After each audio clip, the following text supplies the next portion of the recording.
Hello, fellow night owl. Before we begin our journey back in time, I want to take a moment to greet you wherever and whenever you may be. Whether it's morning, afternoon, or evening where you are, I'm glad you've chosen to join us here for tonight's gentle travel through the eras of our ancestors.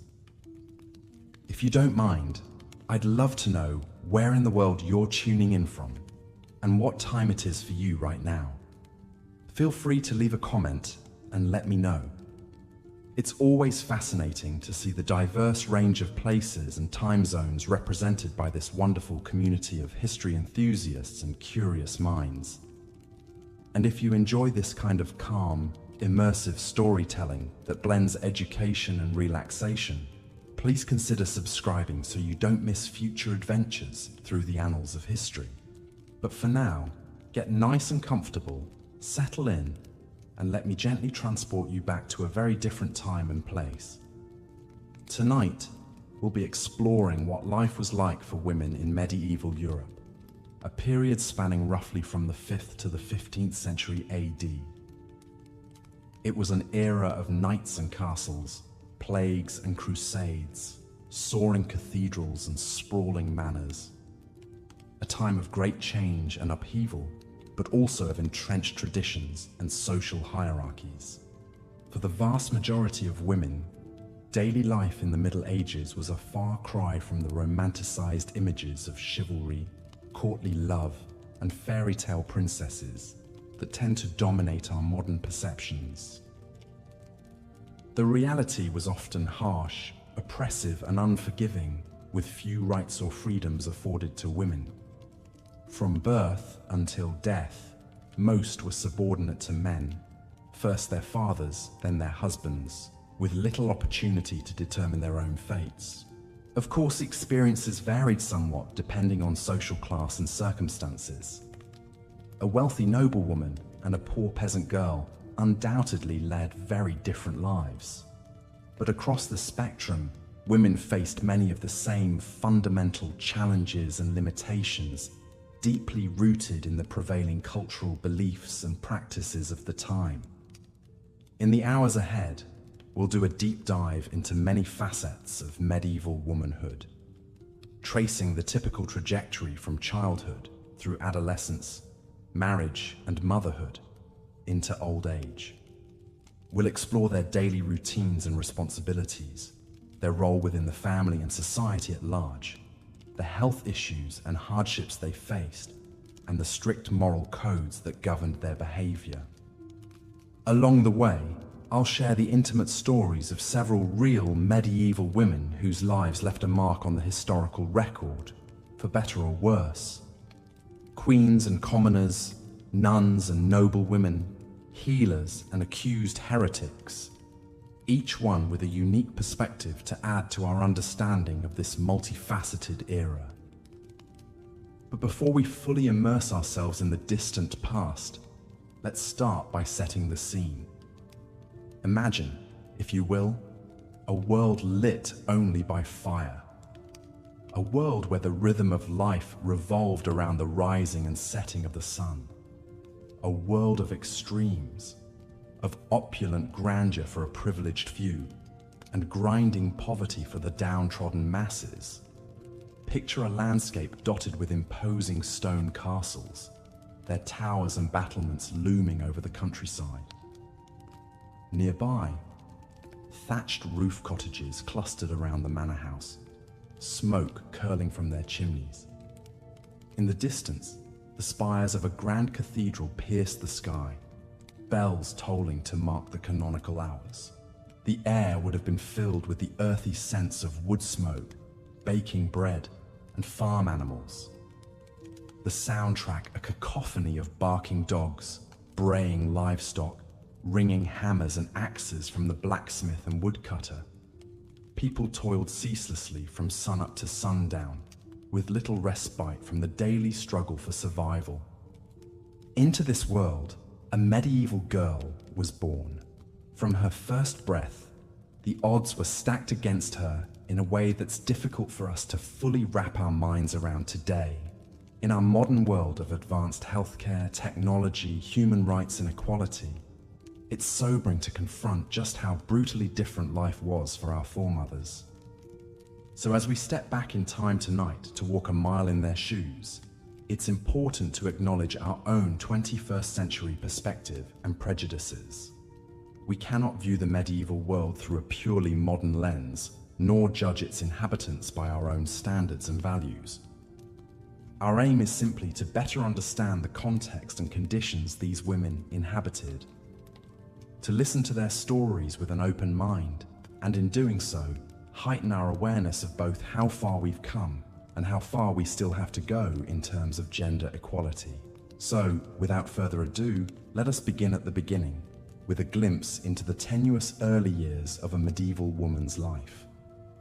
In the Middle Ages, childhood was a precarious and fleeting stage of life, perhaps even more so for girls than for boys. Infant mortality rates were heartbreakingly high by modern standards, with many estimates suggesting that 30 to 50% of children did not live to see their 5th birthday.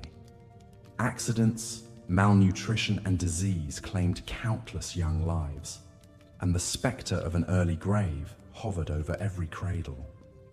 Even for those fortunate enough to survive infancy, the concept of childhood as we know it today, a carefree time of play, learning, and discovery, scarcely existed for the vast majority. Children were viewed as miniature adults, with little special regard for their developmental needs and vulnerabilities. As soon as they were old enough to walk and talk, kids were expected to contribute to the family economy in whatever way they could manage, often assisting their parents with daily chores and labor. Childhood was essentially an apprenticeship for adulthood, a time to learn critical skills and prepare to take on mature roles and responsibilities. For girls, this meant focusing almost exclusively on domestic matters, with little opportunity for formal education. Unlike some of their male peers who might attend a parish school or receive tutoring from a learned cleric, most girls' schooling took place strictly within the home. From a very young age, girls were indoctrinated into their prescribed place in society. Modesty, obedience, and submission were the chief virtues instilled in them, along with practical homemaking abilities like cooking, sewing, spinning wool, and tending to children and the sick. Under the tutelage of their mothers, grandmothers, and older sisters, girls learned by observation and imitation, absorbing the habits and mores that would shape the rest of their lives. Biblical stories and religious instruction also played a key role in a young girl's moral upbringing, cementing her subservient position in the God-ordained hierarchy of the sexes. While some noble women might be taught to read and write, this was the exception rather than the rule. For the average peasant girl, formal learning was vanishingly rare, and female literacy rates were extremely low, hovering around 5% even among the upper classes. The education of girls was simply not seen as a priority compared to ensuring they were prepared for their ultimate destiny, becoming wives and mothers. And indeed, the end of childhood often came abruptly and decisively with the onset of puberty and marriage. In the Middle Ages, marriage was less about love or personal fulfillment than it was a pragmatic arrangement designed to strengthen family alliances, increase economic stability, and produce the next generation. For girls, marriages were typically arranged by their father or another male relative, with little input from the bride herself. Legally, the minimum age for marriage was 12 for girls and 14 for boys, though betrothals and negotiations might begin much earlier. In practice, however, most women married in their late teens to early 20s, especially among the peasantry, where girls were vital sources of domestic labor for their birth families. Still, it wasn't entirely uncommon for very young girls, particularly in noble and royal circles, to be married off to much older men for political or financial gain. We can only imagine the terror and trepidation of a sheltered adolescent girl barely past the threshold of puberty, faced with the prospect of leaving her family to join a stranger's household. One poignant example of such a child bride was Isabeau of Bavaria, who at age 15 was wed to King Charles VI of France, a man 16 years her senior. A renowned beauty plucked from the minor nobility, Isabeau was a pawn in a political alliance between France and Bavaria, her personal feelings ultimately of little consequence. Thrown into the strange and glittering world of the French court, the young queen was woefully unprepared for the weighty responsibilities that awaited her. Chief among these was the pressure to produce a male heir to secure the royal line, a duty that would utterly consume the next chapter of her life as a wife and mother. From our modern vantage point, it's difficult to overstate the physical and emotional toll that the transition from maidenhood to marriage would have taken on these young medieval brides. Torn from the only life they had known and thrust into an often overwhelming new role, many must have felt profoundly isolated and unmoored. Wedding ceremonies themselves were less elaborate affairs than we might picture today, with little of the white lace and pageantry that would come to characterize nuptials in later centuries. For common folk, a simple exchange of vows before witnesses, perhaps presided over by a priest, would suffice to seal the contract. Only the nobility could afford more lavish celebrations, and even then, the focus was more on sealing alliances and celebrating the families joining together than on the individual couple. The bride was essentially handed from one man's authority to another's, her own identity subsumed into that of her new husband.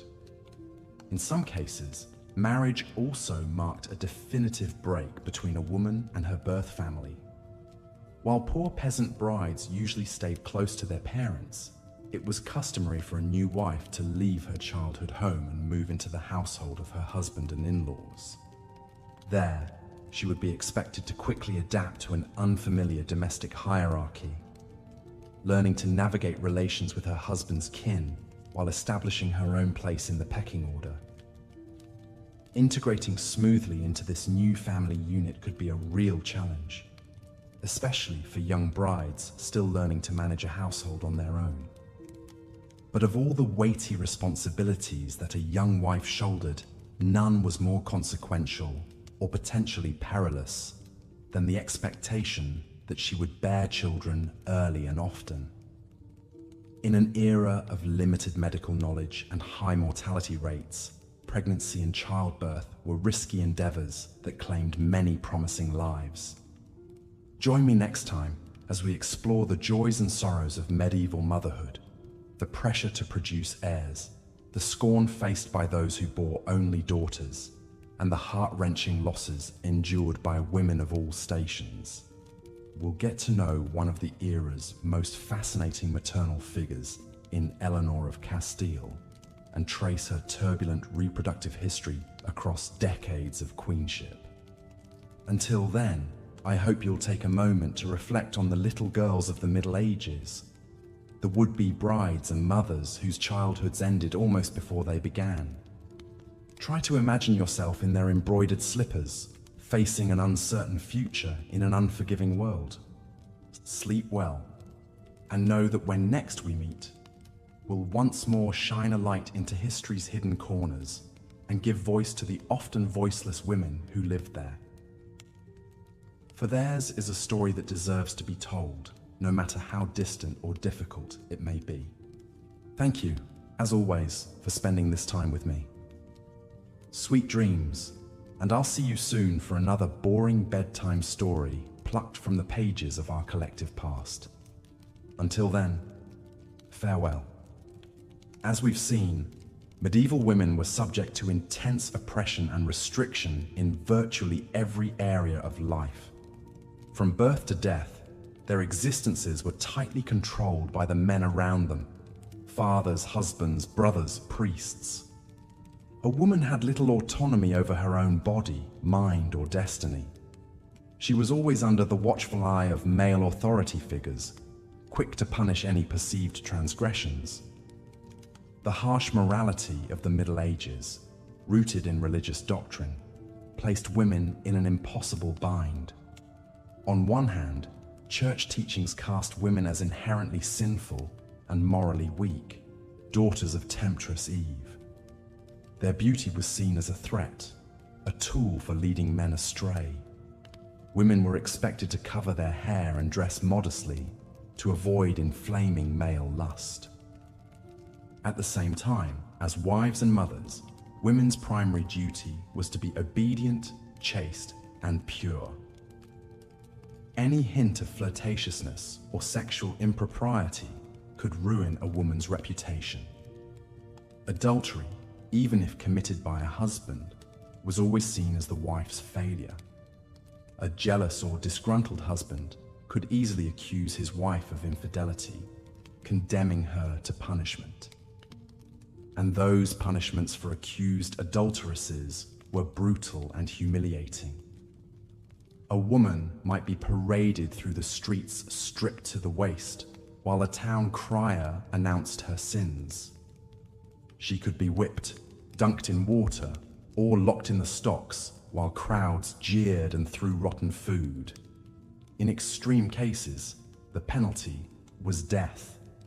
But a woman need not even commit a crime to be subjected to public mortification. Gossiping, scolding, and nagging were also cause for painful embarrassment, like the scold's bridle. This iron muzzle enclosed the head, with a metal bit pressing down the tongue. The accused woman would be led through town to endure mockery and shame. Even for those rare women who sought a religious vocation, freedom remained elusive. Nuns lived ascetic lives, with their days dictated by rigid prayer schedules and their bodies concealed under shapeless habits. Silence was golden. A nun was to be seen and not heard. A few women went to even further extremes, voluntarily imprisoning themselves for life as anchoresses. These religious women were quite literally walled into small cells attached to churches, with only a small window to pass food and receive the sacrament.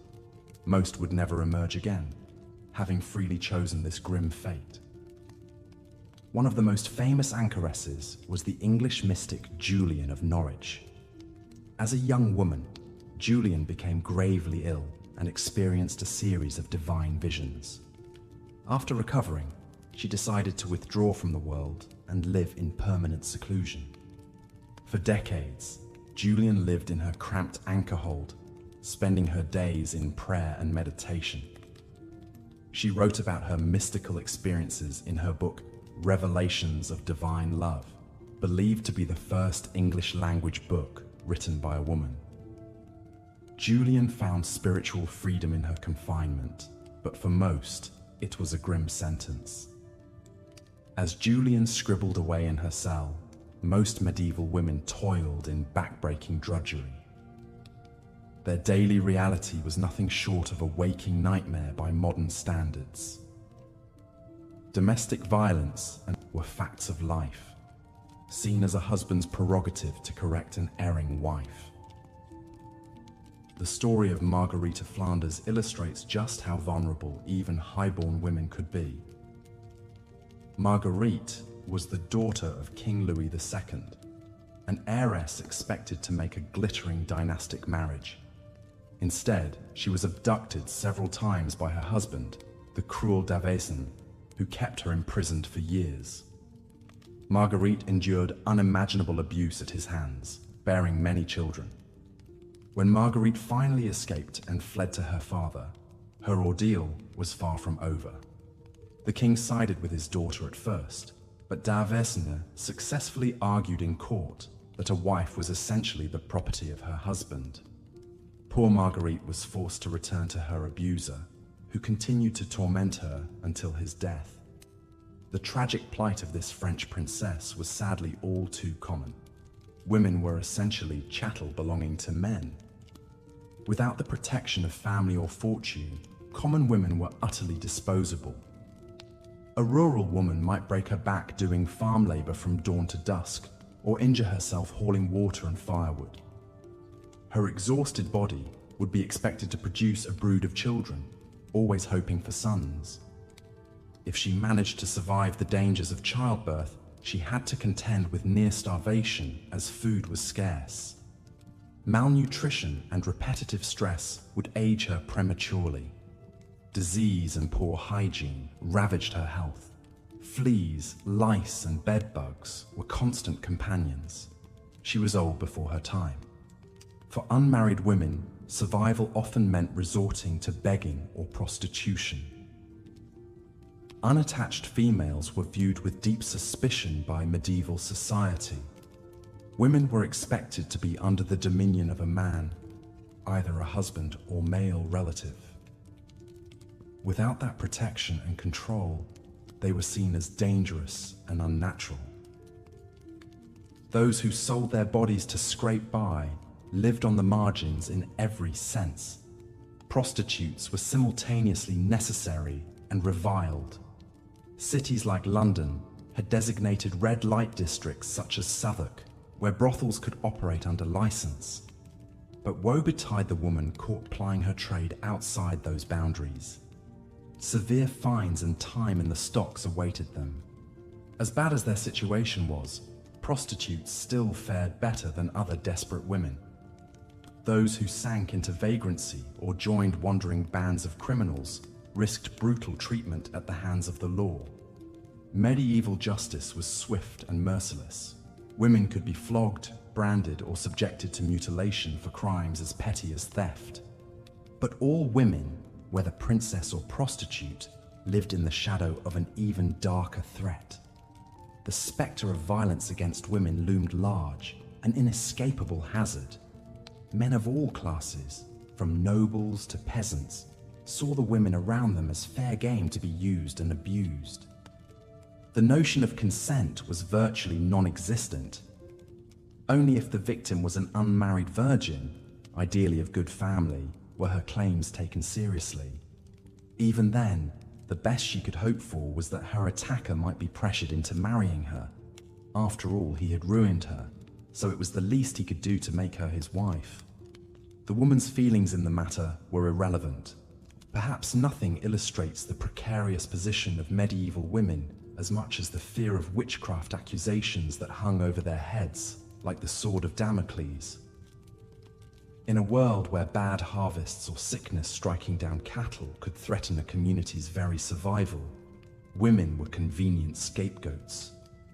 Any woman who stood out, whether for her knowledge of her law or her failure to conform, could find herself denounced. Midwives and female healers were especially vulnerable, targeted for their dark arts. A woman who eased the pains of childbirth or nursed villagers through disease was just as easily painted as a consort of the devil. If crops failed or babies fell ill, she was blamed for wielding evil magic. Witch trials were sham affairs, with the outcome decided from the start. Accused women were stripped and searched for the devil's mark, some blemish or mole that supposedly proved their guilt. Confessions were extracted under torture, and not confessing was also seen as proof, so the innocent were damned either way. The lucky ones got off with being dunked in water or publicly humiliated. But many accused witches met a fiery end, burned at the stake before a jeering mob. The palpable misogyny of the witch trials served as a potent reminder to all medieval women that they walked a razor's edge. Any misstep or false move could prove fatal. Given this constant, suffocating oppression and threat of male violence, it's astounding that medieval women managed to carve out any shreds of agency and self-determination. But in small ways, some remarkable individuals did resist and rebel against the life that men and society prescribed for them. There was Christine de Pizan, one of the first professional female authors who dared to challenge the rampant woman-hating in male scholarly works. Her book, The Book of the City of Ladies, compiles the stories of notable women, and directly confronts misogynistic arguments. As a widow who wrote to support herself and her children, de Pizan faced condescension from male intellectuals, but she persisted nonetheless, arguing passionately for women's moral and intellectual equality. Centuries ahead of her time, de Pizan planted the early seeds of what would eventually blossom into feminism. And in the lives of many ordinary women, there were quiet acts of resilience and solidarity. Women relied on each other for support in the birthing room and formed networks to care for each other's children. In the fields, they shared gossip and complaints, finding fleeting moments of levity and laughter amid the toil. Mothers carefully taught their daughters the skills they would need to survive their lot in life, from managing a household to navigating the treacherous waters of marriage. They armed the next generation with the tools to endure, if not overcome, the hardships that awaited them. Yes, the overall picture of life for medieval women is grim. Their world was one of relentless drudgery, suffering, and submission. And yet, it's crucial to recognize that women were never merely passive victims. They found ways to claim power and agency where they could, in ways big and small. Through it all, they displayed remarkable grit, grace, and resilience. As we close out our journey through the harrowing realities of medieval womanhood, it's worth reflecting on just how far we've come.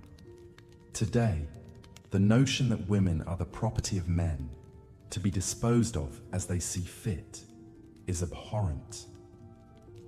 And while accusations of witchcraft may still fly in some cultures, we no longer burn women at the stake for crimes they did not commit. But even as we acknowledge this progress, we must remain clear-eyed about the very real injustices and oppressions women continue to face worldwide. The forms may have changed, but the fight for true equity and freedom is far from over. Medieval misogyny may seem like a distant relic, but its echoes still reverberate today. So as you drift off to sleep, take a moment to appreciate the profound strength and courage of the women who came before us. They bore the unbearable and, in so doing, paved the way for future generations to forge a better path. We stand on the shoulders of the medieval women who endured, and we owe it to their memory to keep striving for a world where every woman can live with dignity, safety, and liberty. The road ahead may be long, but as Christine de Pizan so eloquently wrote, the female sex has been left defenseless for so long that some men think it is the way it has to be. Brick by brick, we are proving those men wrong and building a new reality. Medieval women may have lived in a time of darkness, but their unbreakable spirits lit the way forward, candles in the night, guiding us on. And that, my friends, is boring history worth remembering at bedtime. Sweet dreams.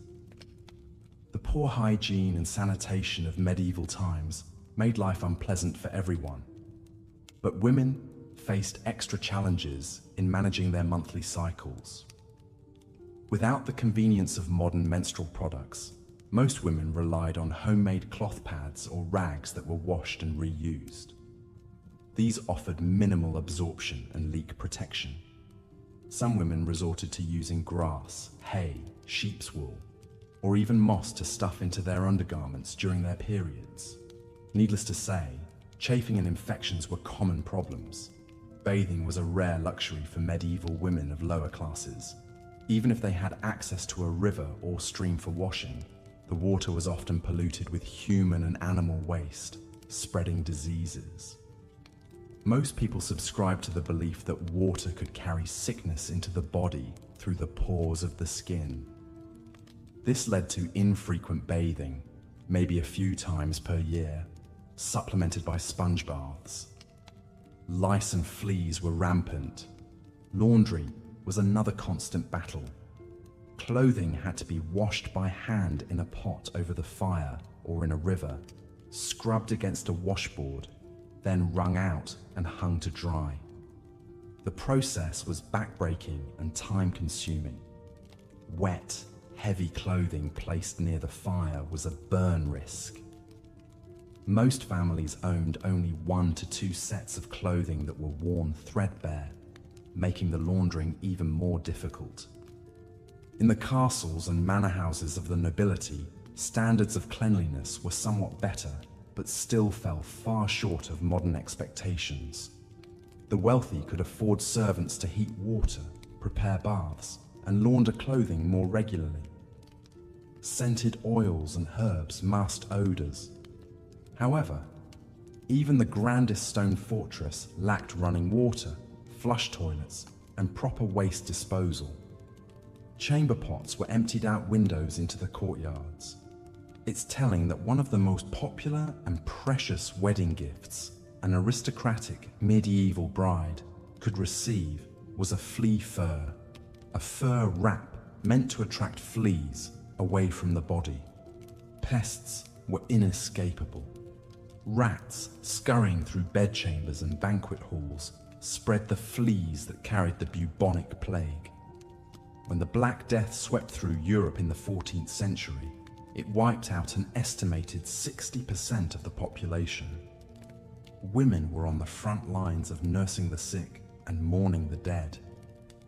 The widespread death and devastation of the plague years disrupted society and accelerated changes in medieval medical practices. Tending to the ill fell largely on women in their roles as wives, mothers, midwives, and nuns. At a time when physicians were expensive and few in number, the care women provided was critical. Convents often served as hospitals of last resort for the poor and destitute. Elderly nuns passed down herbal folk remedies to their novices. Some women parlayed their healing knowledge into careers as midwives, apothecaries, and surgeons.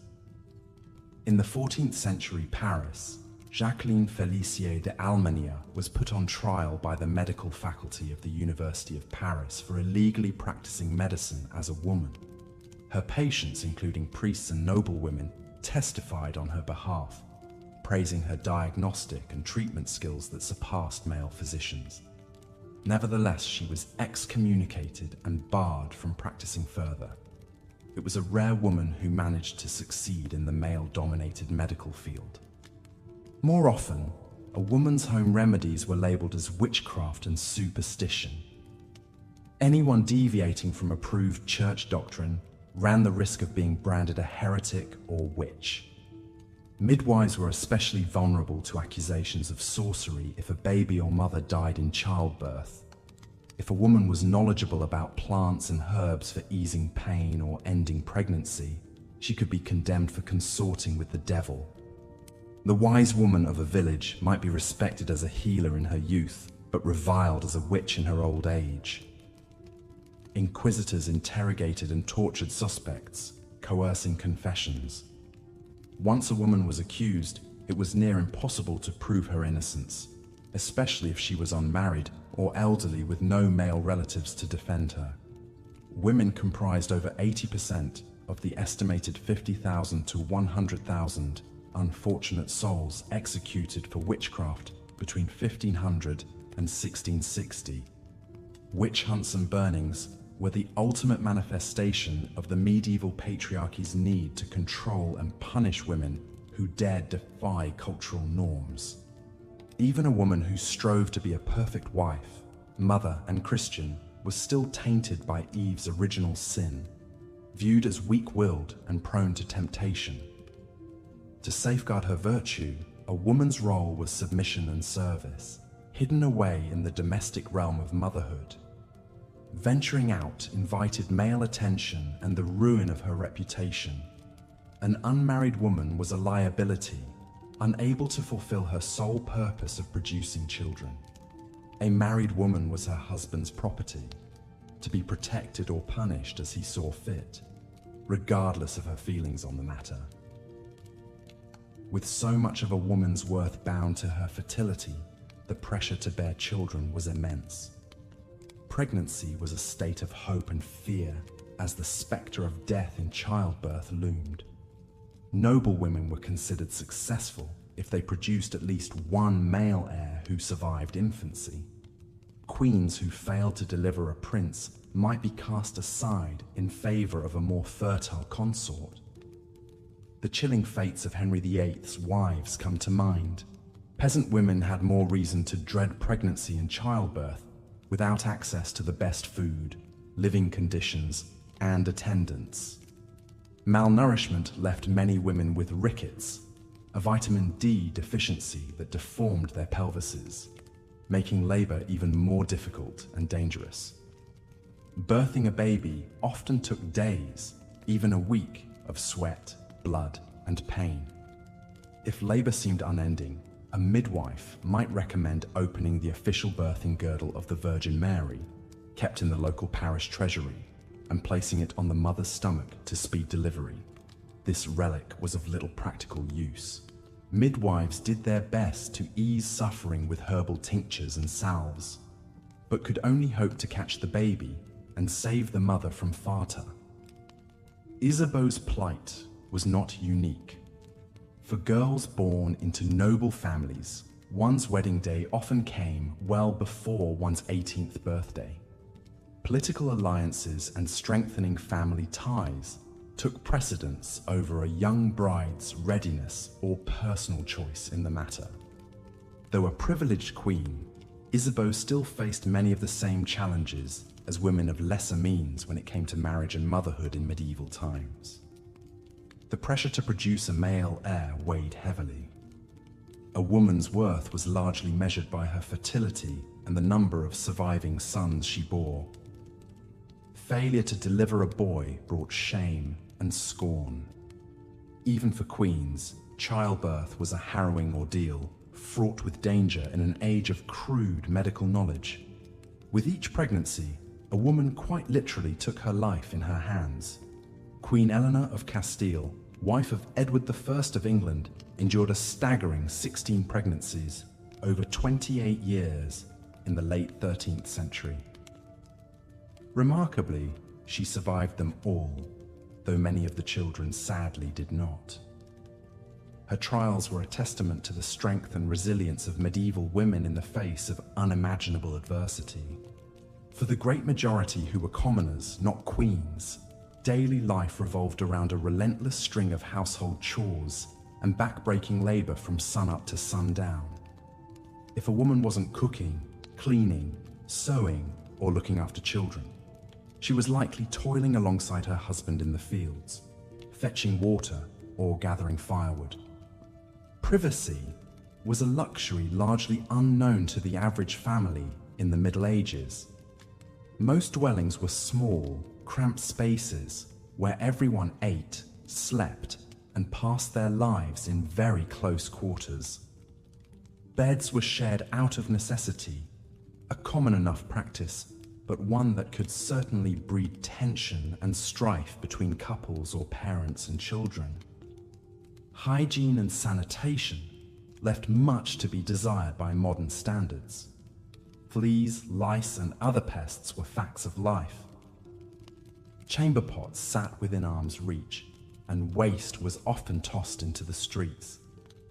It's no wonder that disease ran rampant in medieval towns and cities. But perhaps no aspect of a woman's life was as trying and tragic as the lack of control over her own destiny. The concept of personal freedom and self-determination as we know it today simply did not exist for the vast majority of women in the Middle Ages. From cradle to grave, a woman's path was dictated by the men in her life: fathers, husbands, brothers, sons. Even a woman of considerable talents and intellect was hard-pressed to forge an independent existence. The French writer Christine de Pizan stands out as a rare exception. After losing her husband at a young age, de Pizan defied convention by supporting herself and her children as a professional scribe and author.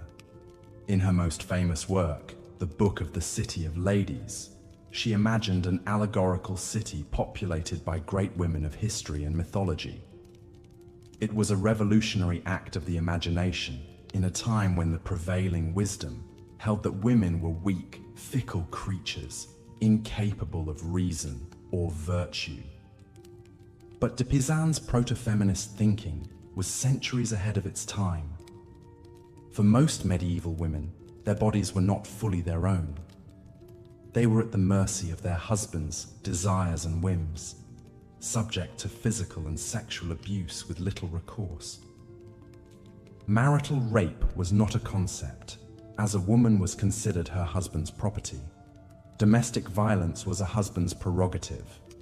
If a beaten wife dared to complain, she was more likely to be chastised for provoking his anger than to see justice served. Even a high-born heiress had little protection against an abusive spouse. When Marguerite, the Countess of Flanders, displeased her cruel husband Louis of Maille, he had her abducted, imprisoned, and threatened with execution in the 14th century. Her story reads like a Gothic nightmare, but it was all too real for countless medieval women.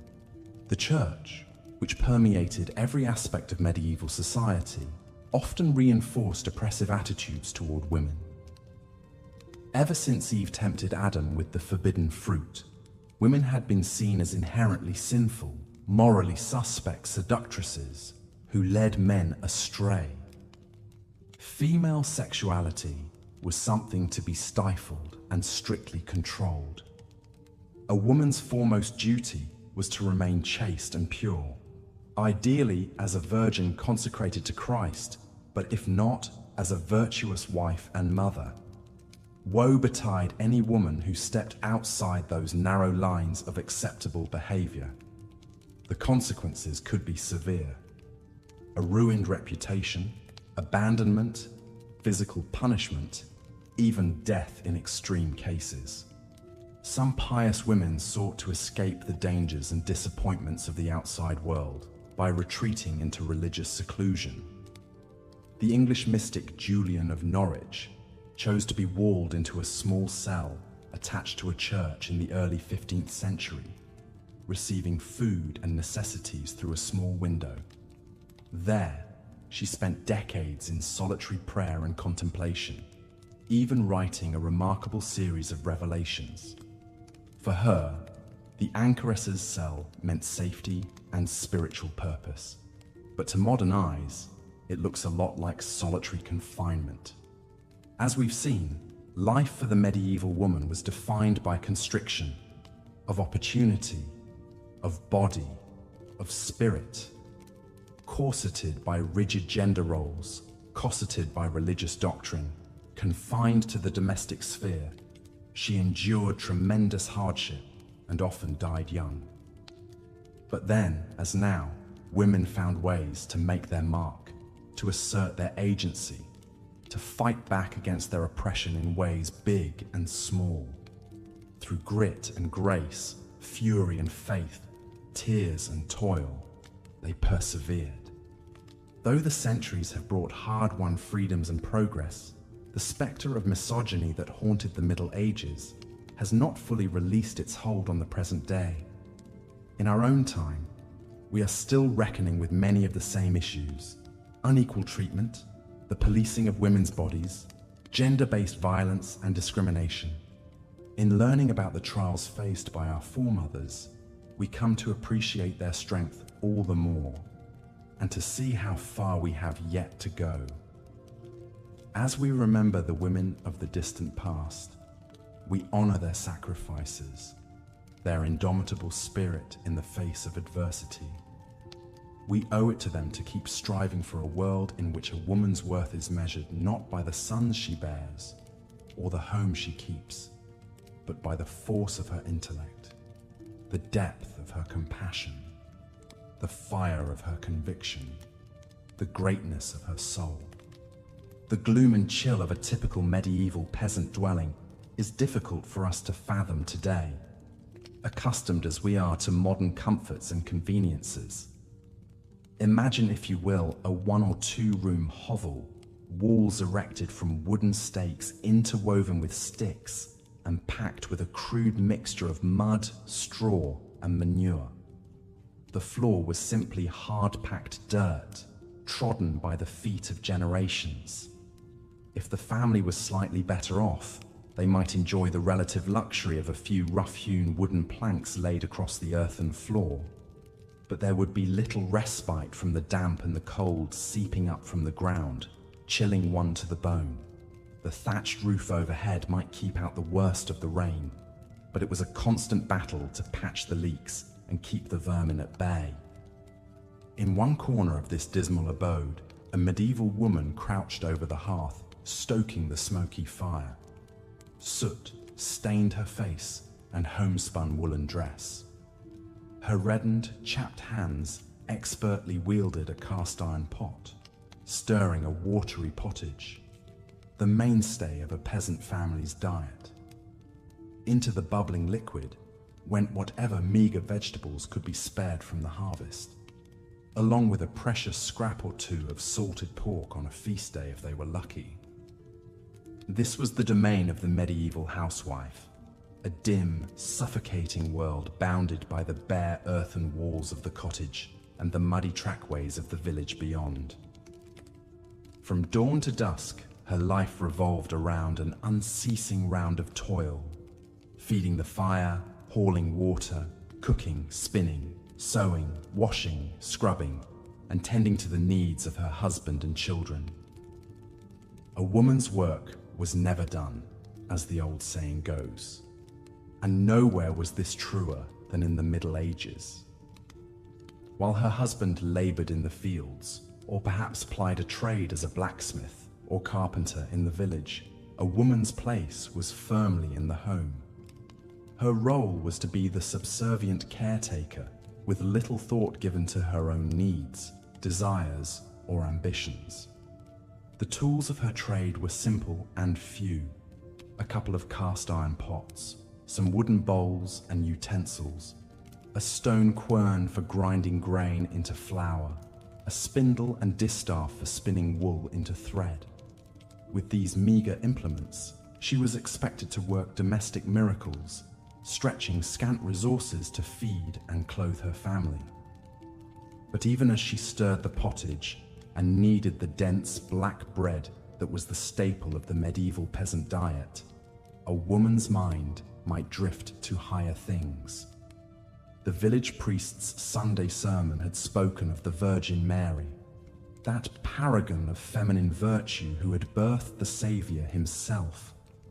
Surely there must be some greater purpose to a woman's life than this endless drudgery. Such dangerous thoughts were quickly quashed, however.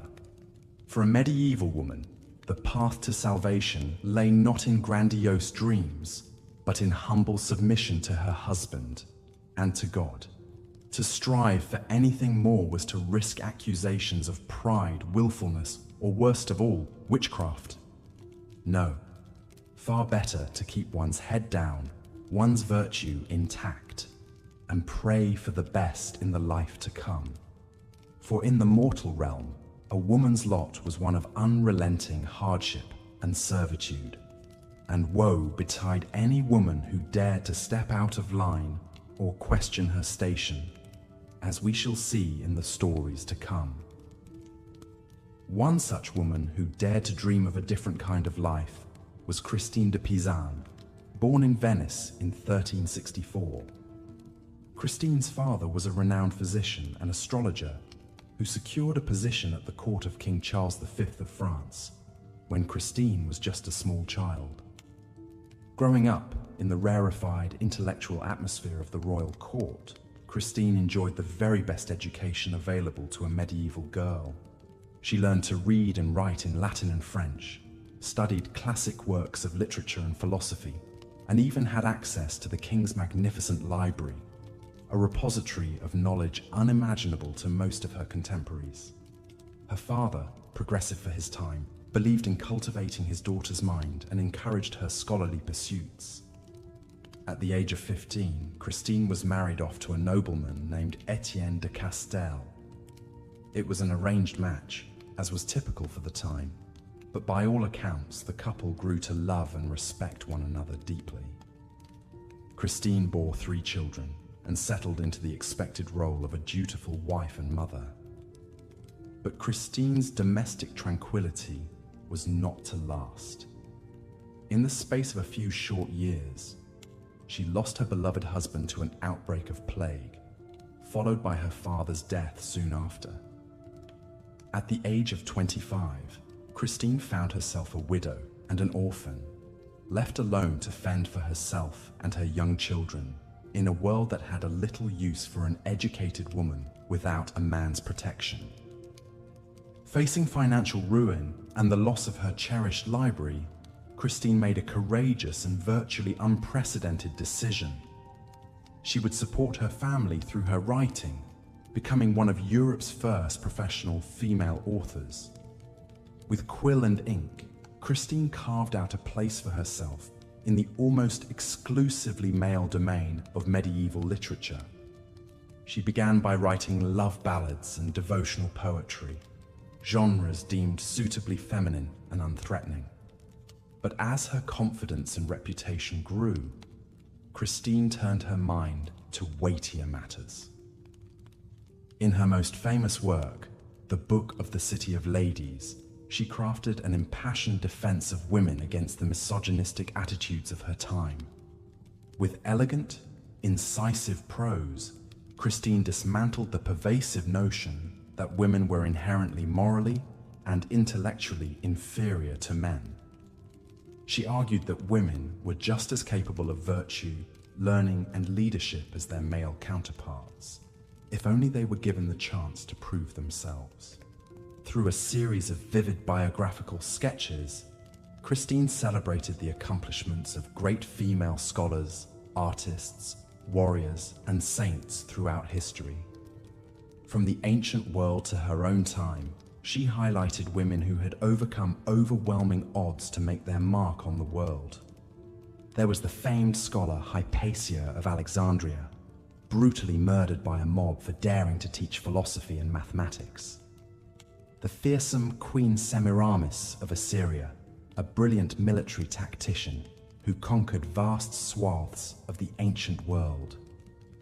And the saintly mystic Hildegard of Bingen, whose divine visions and soaring musical compositions had earned her renown throughout Christendom. With each story, Christine chipped away at the edifice of misogyny, making a powerful case for the fundamental equality of the sexes. Her radical message resonated with a small but growing audience of educated women who saw in Christine a beacon of hope in a society that sought to keep them in the shadows.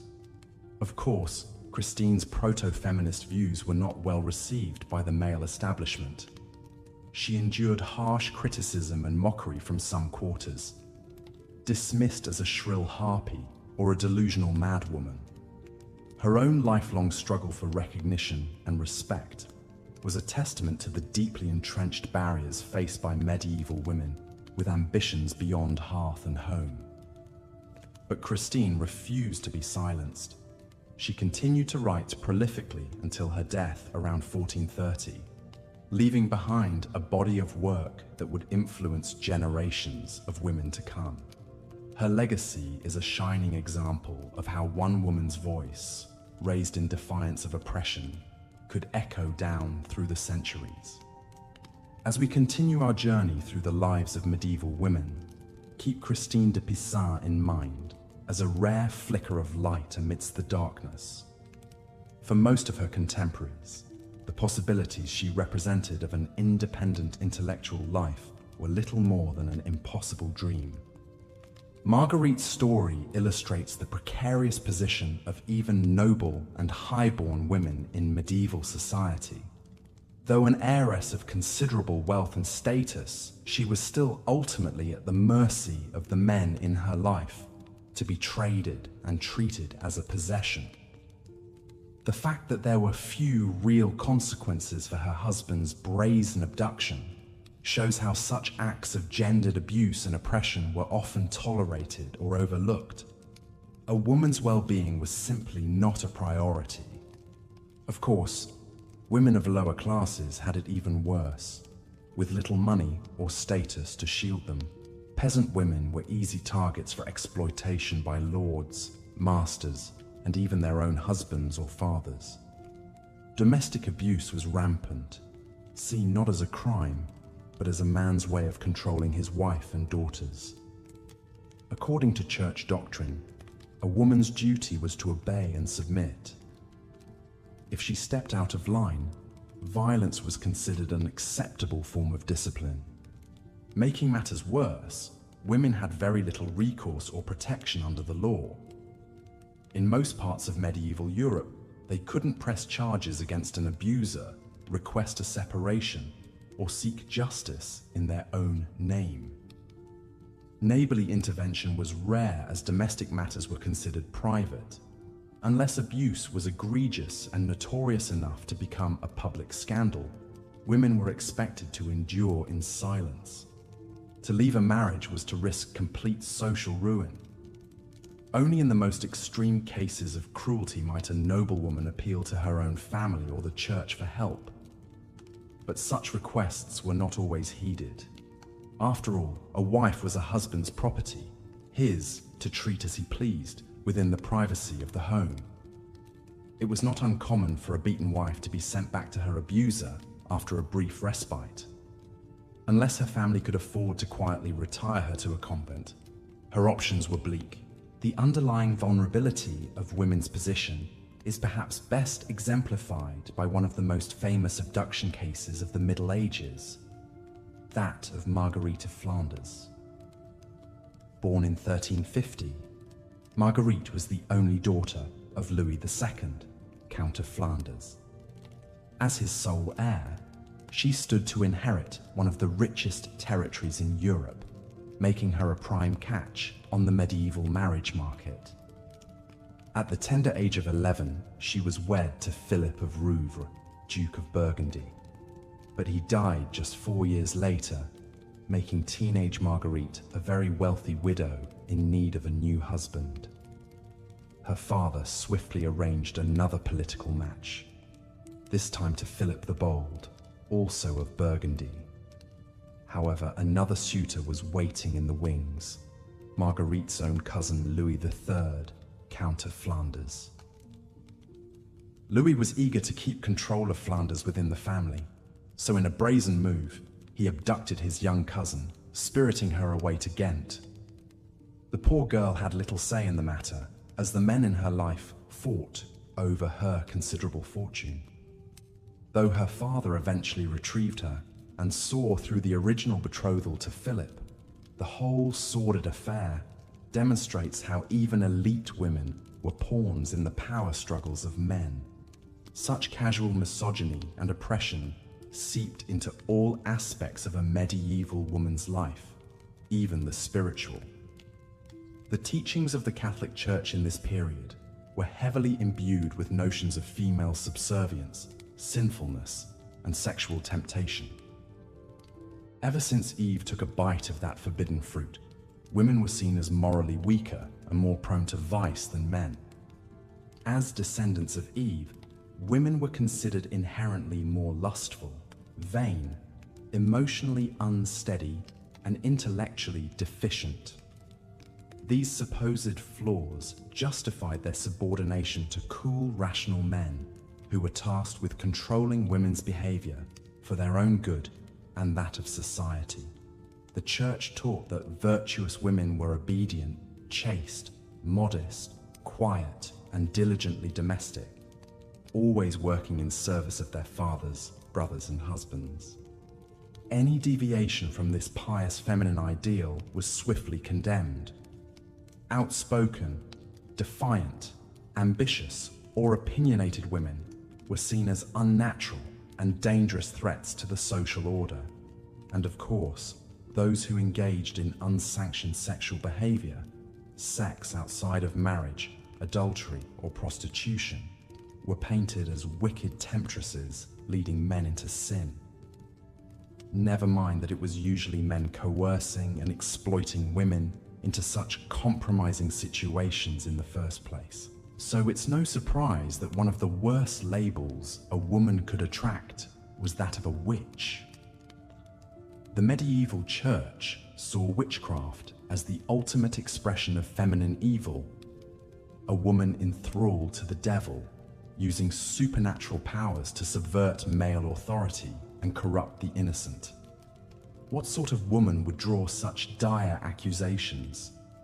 Often she was a social outcast of some kind, a widow living alone, an unmarried older woman, a midwife or herbalist, a beggar, or someone who didn't quite fit into the prescribed role of demure wife and mother. Such vulnerable women made the perfect scapegoats for any kind of misfortune that might befall a community, from failed crops to sickness to impotence. And the flimsiest of evidence could justify horrific torture and execution methods, from burning at the stake to hanging to drowning. The much-feared witch hunts of the early modern period had their roots in the medieval church's deep distrust and demonization of uncontrolled female power. Of course, the vast majority of women were far from powerful, quite the opposite. Whether highborn lady or lowly peasant, women led extremely circumscribed lives, their agency limited at every turn by the men who dominated them. And so they turned to prayer. Religion was one of the few spheres that offered women some measure of autonomy and self-expression, albeit in highly controlled forms. Becoming a nun was a rare alternative to marriage, allowing some women to pursue a life of the mind insulated from male demands. Female mystics were also grudgingly tolerated, even revered, so long as they confined their spiritual visions to properly doctrinal subjects. One such mystic was Julian of Norwich, an English anchoress who lived a radical form of the monastic life. In her 30s, she requested to be permanently enclosed or anchored in a small cell attached to a church, where she would spend the rest of her days in solitary prayer and contemplation. The door to her cell was sealed shut in a solemn ceremony, with the expectation that she would never pass through it again, even in death. Her body would later be removed through the high window facing the church interior. For decades, Julian lived in this stone room, no more than 15 paces long, receiving food and necessities through a small opening. And yet, this life of unimaginable isolation and deprivation was still preferable to marriage for some women. At least as an anchoress, Julian was beholden to no man save Christ. She could devote herself fully to her spiritual practice, without the burdens of domestic duties or childbearing. Through her high window, she also served as a kind of counselor to parishioners, offering prayers and advice. In this role, she gained a measure of influence and authority rarely granted to women. Her mystical visions, recorded in her book, Revelations of Divine Love, even dared to describe God in feminine terms as a nurturing mother. For a woman to put forth her own theological interpretations was a bold move, to say the least. That her writings survived at all is a testament to the respect she commanded in her community. But Julian's unconventional life was still ultimately one of deprivation and enclosure. Like all medieval women, she lived at the mercy of a patriarchal church and society that saw the female sex as a threat to be contained. Whether trapped in a loveless marriage, confined to a draughty castle, or bricked into a monastic cell, women had precious little control over their own destinies. Their world was one of forced choices and roads not taken, of talents and dreams denied. Submission, silence, and survival were the orders of the day.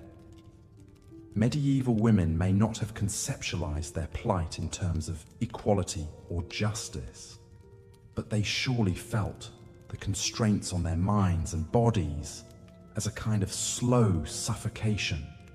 a narrowing of possibilities. And yet they endured. They found what slivers of light they could in the darkness. They took pride in what they could: their children, their handiwork, their faith. They sustained their communities and their families as best they knew how. And in so doing, medieval women laid the foundation for the advancements of subsequent generations. Their sacrifices, their strength, and their quiet resilience paved the way for greater freedoms to come. So as we drift off to sleep tonight, let us honor these forgotten foremothers. Let us dream of the lives they might have lived in a world that cherished them fully. And let us carry their stories forward, recognizing how far we've come and how far we still have to go. For in the end, women's history is human history. Our liberation is forever bound up with one another. And with that, I bid you good night. Rest well, dear listener, and dream of kinder times. Marguerite's harrowing tale illustrates the precarious position of even noble women in medieval society. At the whims of men, their choices and consent mattered little. A woman, especially a wife, was property to be seized and exploited. Unfortunately, such disregard for women's bodily autonomy pervaded all levels of society. Domestic violence was rampant, with husbands entitled to physically chastise their wives as they saw fit. As the 15th century Liber Extra decreed, a man may chastise his wife and beat her for her own correction, for she belongs to him, so may he chastise her. Peasant women often bore the brunt of their husbands' frustrations over grueling field labor, meager food, and wretched living conditions. With large families crammed into tiny cottages, privacy was non-existent and tempers short. The wine and ale consumed to stave off hunger, and contaminated water certainly didn't help matters. Higher up the social ladder, aristocratic husbands might exercise a bit more restraint with their beatings to avoid marring their wives' appearances. However, spousal abuse remained common, if more discreet. A noblewoman was still her lord's property to discipline as he pleased behind chamber doors. Her wifely duty was to submit to his authority in all things. Of course, the ultimate violation was marital rape, a concept that didn't even exist in the medieval mindset. As marriage was primarily a vehicle for men to produce legitimate heirs, a husband had an unfettered right to sexual access to his wife's body. Her willing participation was deemed irrelevant. These attitudes were only reinforced by both religious doctrine and the era's rudimentary medical knowledge. Church teachings portrayed women as inherently sinful, lustful creatures who needed to be kept firmly under male control. Female desire was an aberration, whereas male desire was natural and unavoidable. If a husband forced himself on his wife, well, perhaps her wanton behavior had triggered his base urges. Medical texts, meanwhile, claimed that female seed had to be warmed and stimulated to procreation by vigorous action of the male rod. Women's enjoyment was considered essential to conception.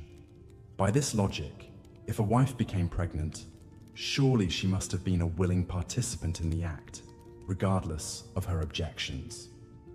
Between victim blaming and biological misunderstandings, women who suffered sexual violence had little recourse. Speaking out earned scorn, skepticism, and accusations of seduction. She wanted it. She tempted him into sin. The medieval Rupling poem even advised, what you can't prevent, you might as well enjoy. Thus, in the face of assault, a woman's best hope was to avoid pregnancy and additional shame. Midwives and healers passed down secret recipes for herbal abortifacients and contraceptives. Pennyroyal, tansy, and certain fungi could induce miscarriage, while rue and Queen Anne's lace, or wild carrot seed, worked to prevent conception. Discreet networks of women quietly shared such illicit knowledge. However, even these small rebellions against men's tyranny over their bodies put women at risk of hemorrhage, infection, and worse, accusations of witchcraft. The medieval mindset simply could not conceive of women controlling their own reproductive fates. Anything that enabled them to thwart a husband's prerogative or a God-given pregnancy was surely the devil's work. Perhaps most tragically, some women internalized this oppression, coming to believe they deserved no better than the abuses heaped upon them. When marriage was a woman's only option, and her husband her lord and master, what other choice did she have but to submit? How could she imagine any other way?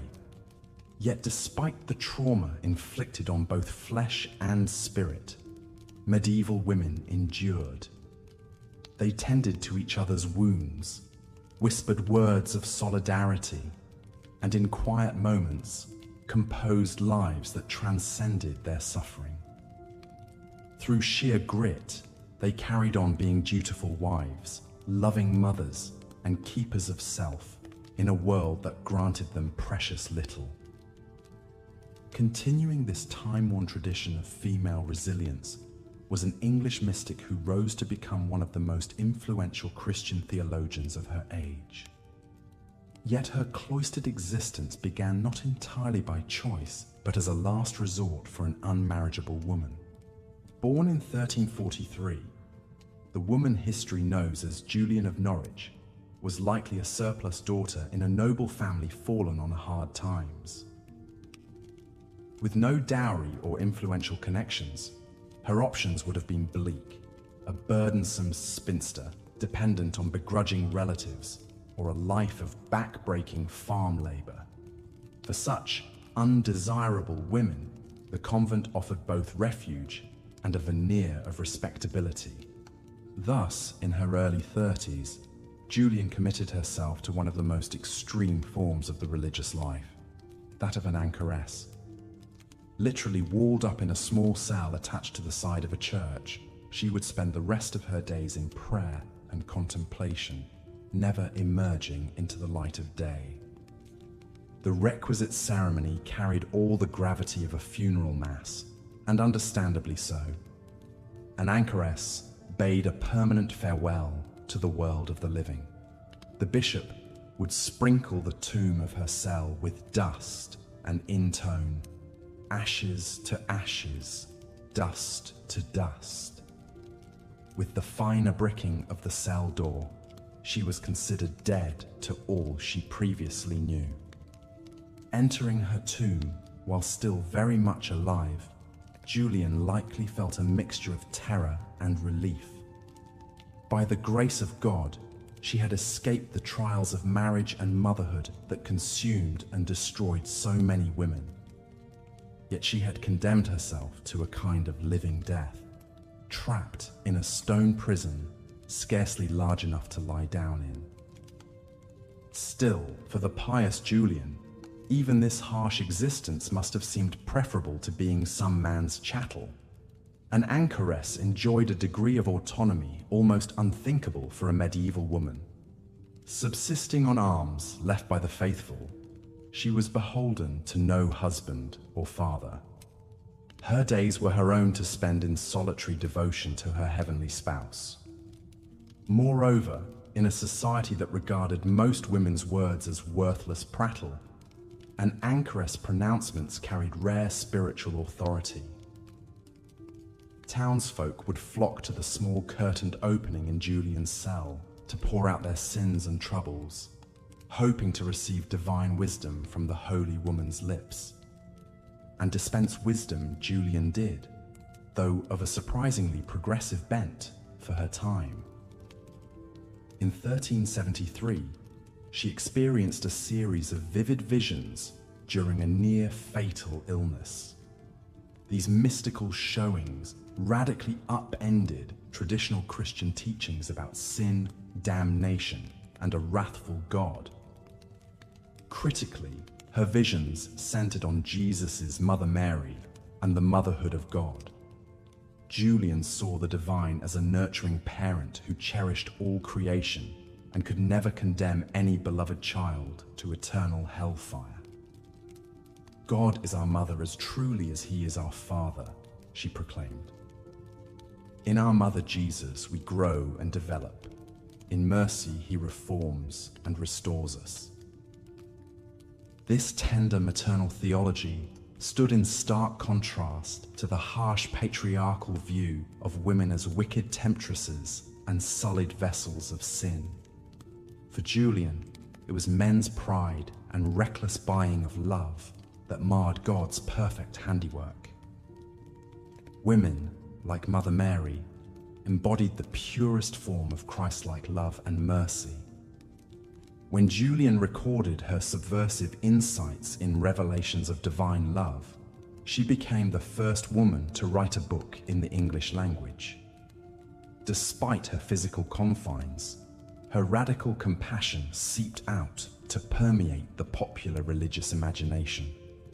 Decades after her walled entombment, local people still referred to her as Dame Julian, who is living at Norwich. Indeed, though Julian's body remained immured in her anchor hold, her mind and soul roamed free. Within her cell, she created an interior world of meaning and beauty that defied the brutality without. For her and many solitary female mystics, the convent was both a refuge and a rare opportunity for intellectual and spiritual self-realization. Still, Julian's unlikely triumph can't negate the tragedy of medieval women's overall plight. That a lifetime of walled solitude was one of their better options speaks to the soul-crushing limitations they faced. The vast majority never escaped the domestic prisons that constrained them from cradle to grave.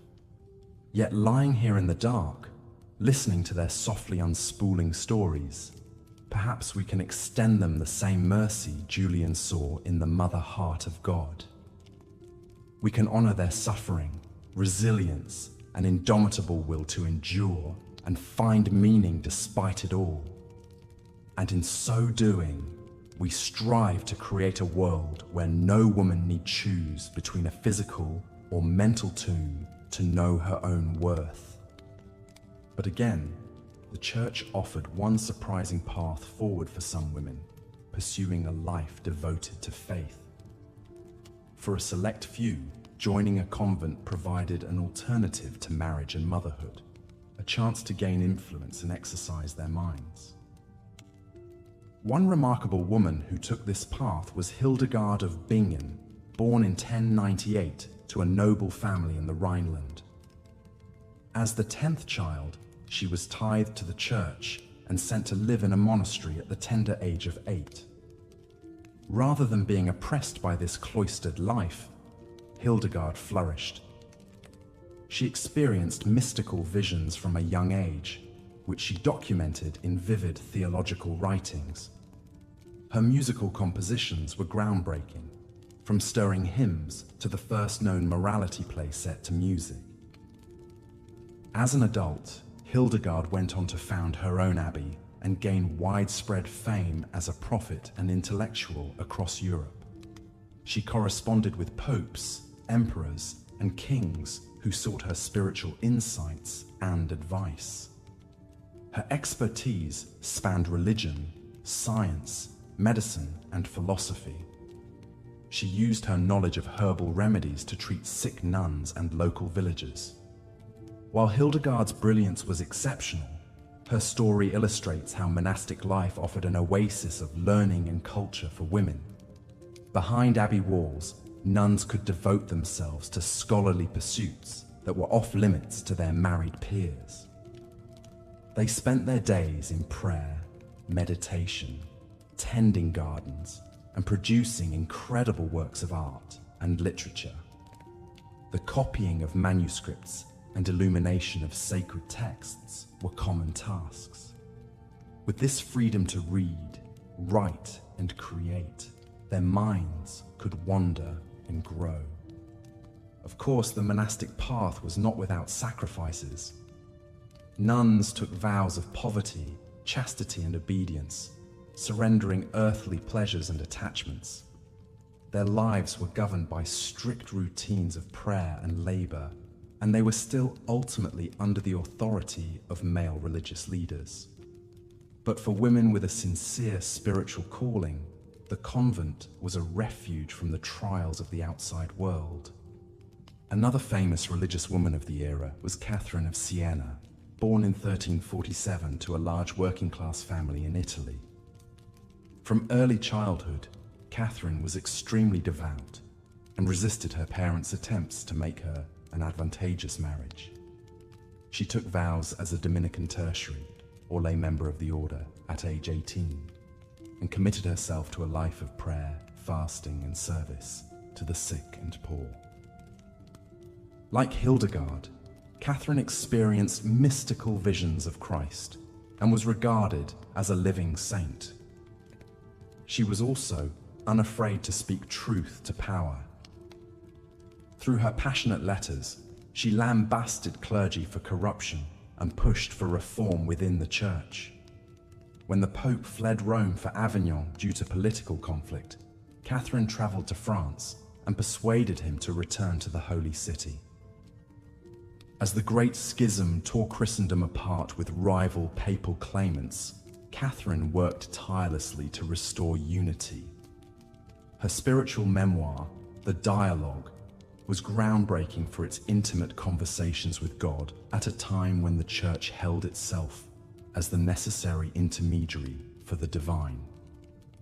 Exhausted by her efforts and extreme asceticism, Catherine died at just 33, her body ravaged, but her soul at peace. Women like Hildegard and Catherine demonstrated the potential for intellectual and spiritual greatness, even within the constraints of their society. They channeled their faith into lives of purpose that transcended convention. While most medieval women could never dream of wielding such influence, the presence of these monastic scholars and mystics added a layer of complexity to the era's gender dynamics. For the vast majority, however, the Church was more of a disciplining force than an elevating one. Parish priests and nuns worked to uphold rigid moral codes, especially around sexuality and propriety. Women's behavior was tightly policed. They were to be obedient, chaste, and above reproach. Stepping outside these bounds could have brutal consequences. In the 13th century, the medieval Inquisition began cracking down on heretical threats to church doctrine. While inquisitors targeted many groups, women were especially vulnerable to accusations of witchcraft and collusion with the devil. What exactly constituted witchcraft was often vague and all-encompassing. Anything from ominous mutterings to mysterious potions could be grounds for suspicion. As fear and superstition swirled, midwives and female healers became prime targets.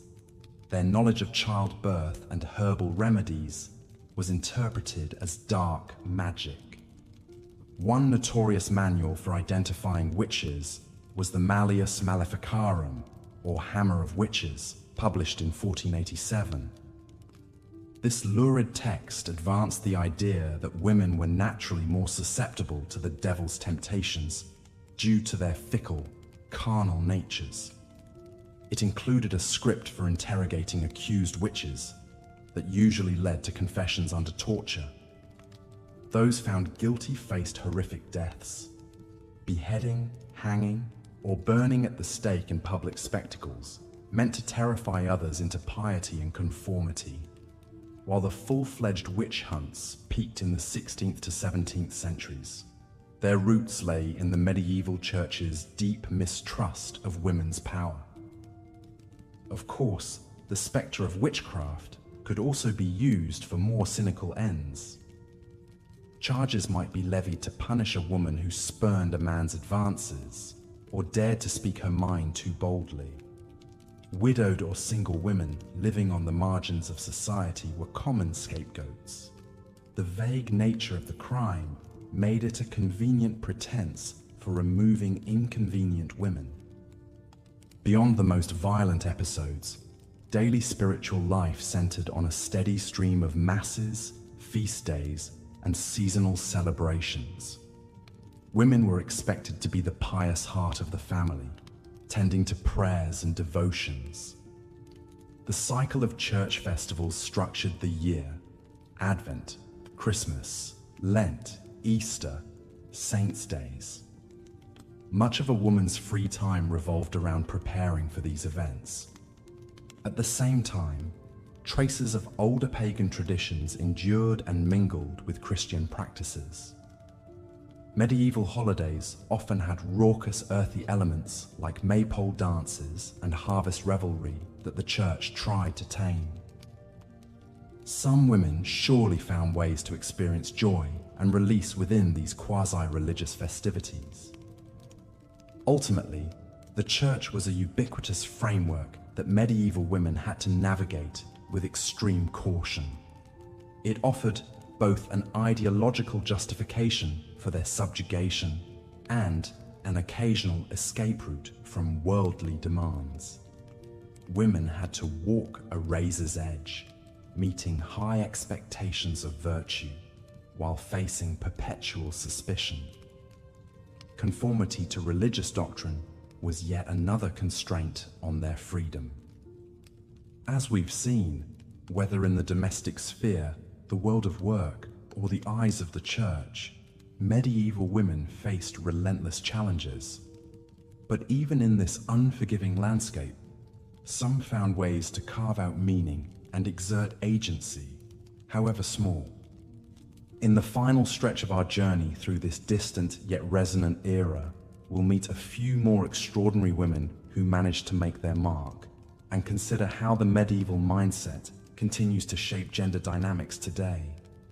The road behind us is long and winding, but there are still revelations ahead. The days were long and arduous for medieval women, filled with a never-ending litany of chores and responsibilities. From sunup until sundown, a woman's work was truly never done. While their husbands and fathers toiled in the fields, plying their trades, or rode off to war, it fell to the women to keep the home fires burning. And burning, they kept them, rising before dawn each day to stoke the flames, cook the meals, tend to children, and care for the sick and elderly. There was little rest and even less recognition for the vital role women played in keeping their families and communities functioning. Their daily labors were seen as simply an extension of their womanly duties, as natural and expected as the rising and setting of the sun. A woman's worth was measured not by her intelligence, her talents, or her dreams, but by the sons she bore, the tidiness of her home, and the subservience she showed to her male betters. The few women who dared to step outside of these confining roles faced scorn, suspicion, and even outright danger. To be an independent woman, or God forbid an educated one, was to go against the very laws of nature in the eyes of medieval society. The weaker sex had their place, and woe betide any woman who strayed from it. But even within the rigid hierarchy that governed every aspect of a woman's existence, there were those who found ways to carve out a measure of agency and self-determination. Through sheer force of will, they made a way out of no way. They bent the rules that would constrain them, exploited the loopholes in the patriarchy, and when all else failed, they secretly subverted and undermined the system that sought to keep them down. These were the women who became healers and midwives, nuns and anchoresses, artists and writers. They were the ones who brewed ale and traded in the marketplaces, who spun and wove and built cottage industries that supported their families. They may not have overtly defied the status quo, but in their own quiet ways, they challenged it every single day. One such woman was Christine de Pizan, often regarded as Europe's first professional female writer.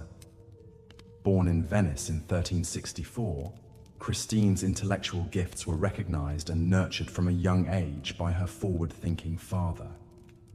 Educated alongside her brothers, Christine dove headlong into the study of languages, classic literature, and the sciences, pursuits that were essentially off-limits to girls and women at the time. When she was just 15, Christine's father arranged for her to marry a royal secretary at the French court. It was an auspicious match, and one that brought Christine into an exciting new world of politics, art, and scholarly discourse. For a time, the young bride reveled in the rarefied air of the royal court, attending salons and penning love ballads that earned her the admiration of her learned peers. But Christine's charmed life would soon be disrupted by a series of heartbreaking losses. First her father, and then her beloved husband, both died unexpectedly, leaving Christine a widow and single mother at the age of just 25. With no male protection or support, Christine and her children faced an uncertain future. Lesser women might have crumbled under the weight of such adversity, but not Christine de Pizan. With characteristic pluck and determination, she picked up her pen and parchment and went to work. At a time when few women could even read and write, Christine began producing poems, essays, and allegorical works at a prodigious rate. Her output was astounding, both for its sheer volume and its daring originality. What made Christine a truly revolutionary figure, however, was not just her literary prowess, but also her willingness to tackle subjects that were considered strictly off-limits for women. She wrote extensively about politics, war, and the role of women in society, boldly challenging the misogynistic attitudes of the day.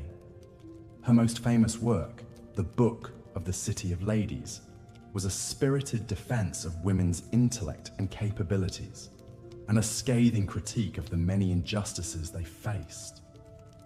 In this groundbreaking text, Christine reimagined history from a female perspective, celebrating the accomplishments of great women throughout the ages.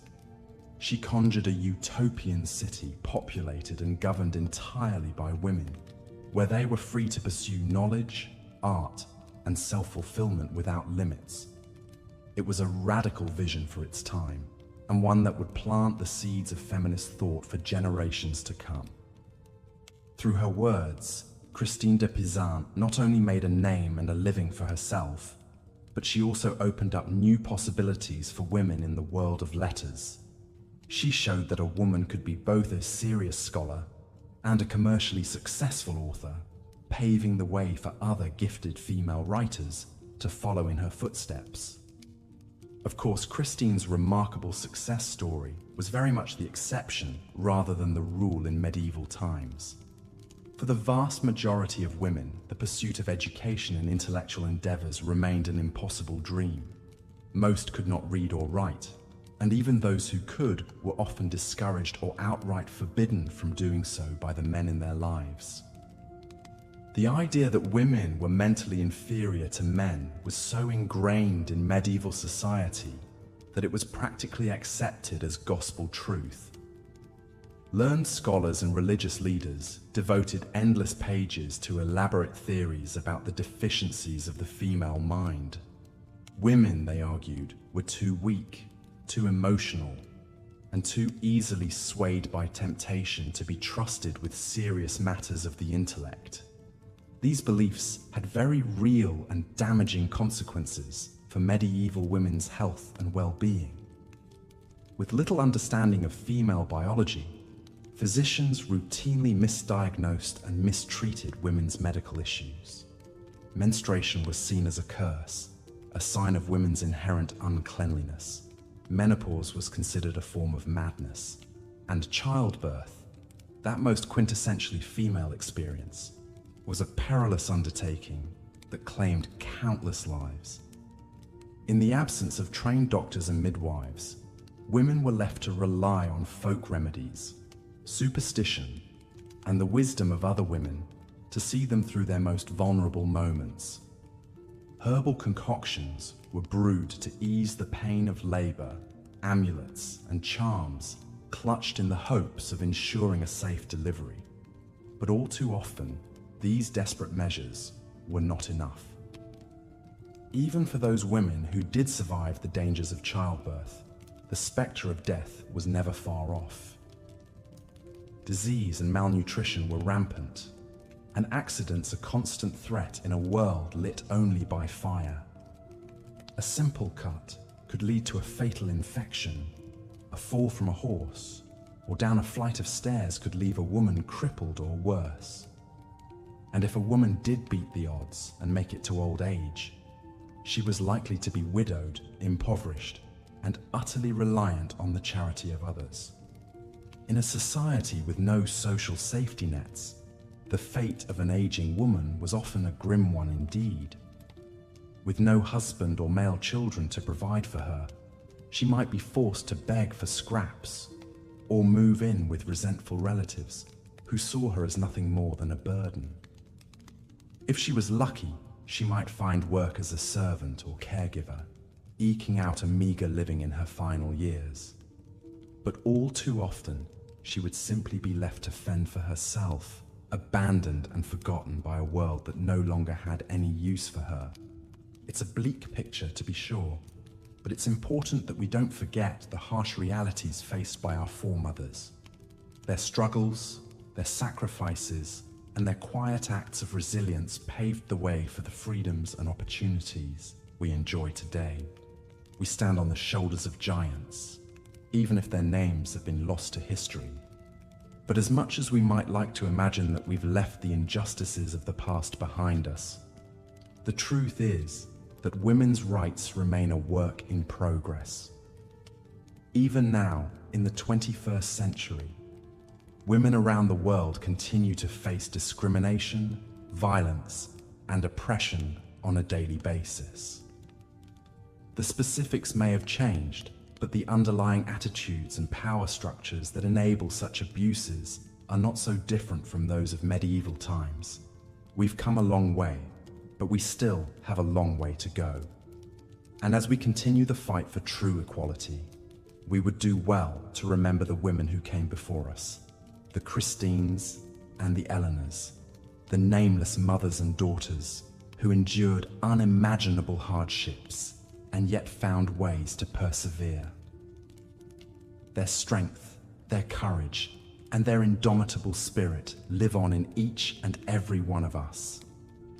It falls to us to honor their legacy and to keep pushing forward until the day when every woman, everywhere, can live freely, fully, and without fear. So let us not look back on the lives of medieval women with pity or condescension, but rather with deep respect and admiration. Theirs was a world we can scarcely imagine, a world of unrelenting toil and unimaginable grief. And yet, in the face of it all, they found ways to carve out moments of joy, resilience, and even rebellion. They were the unsung heroes of their age, the ones who held up half the sky, even as the weight of the world pressed down upon their shoulders. We owe them a debt that can never be fully repaid. But we can start by remembering their stories, by speaking their names, and by carrying on their fight. For as long as there is injustice in this world, as long as there are women who are denied their basic rights and dignity, their work will not be done, and neither will ours. So let us draw strength from their example, and let us never forget the sacrifices they made, so that we might one day live in a world where every woman can rise up and claim her place in the sun. It's a dream worth fighting for, and one that we must never stop pursuing, for the sake of our mothers, our sisters, our daughters, and all the generations of women yet to come. As we've seen, life for women in the Middle Ages was full of hardships and challenges that are difficult for us to fully comprehend today. From the moment they were born, girls faced an uphill battle in a world stacked against them. Childhood was a precarious time, with many not surviving past the age of 5 due to disease, malnourishment, and lack of medical knowledge. Those who did make it often had to grow up far too fast. For noble girls like Isabeau of Bavaria, the transition from childhood to adulthood could be especially abrupt. At the tender age of 15, Isabeau was sent from her home in Bavaria to France to wed King Charles VI, a man she had never met who was more than a decade her senior. Imagine the fear and trepidation she must have felt as she left behind everything familiar to embark on a journey to a foreign land and an uncertain future. Isabeau's marriage to Charles was arranged for political reasons, as was typical of the time. Love and personal compatibility were rarely factors in these contracts between powerful families. Instead, a woman's value was tied to her fertility and ability to produce male heirs to carry on the dynastic line. This placed enormous pressure on young brides like Isabeau. Complicating matters further, Isabeau's new husband Charles was not of sound mind.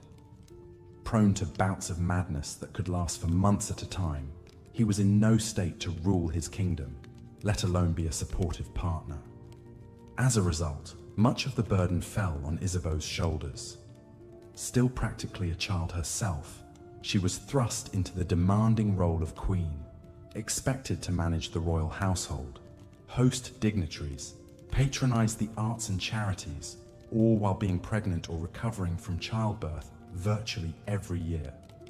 Remarkably, despite the instability of her husband and the scheming of power-hungry nobles around her, Isabeau managed to hold the French monarchy together through sheer force of will.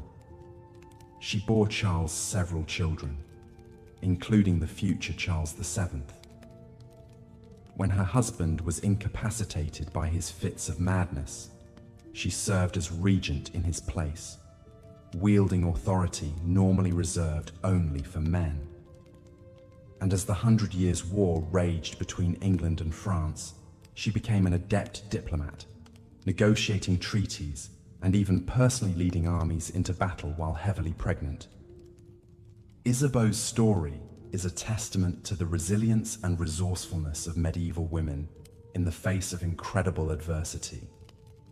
But it also highlights how even the most privileged and powerful of women were still severely constrained by the patriarchal attitudes and institutions of the time. For the vast majority of women who were not born into nobility, daily life was a constant struggle of backbreaking labor and drudgery.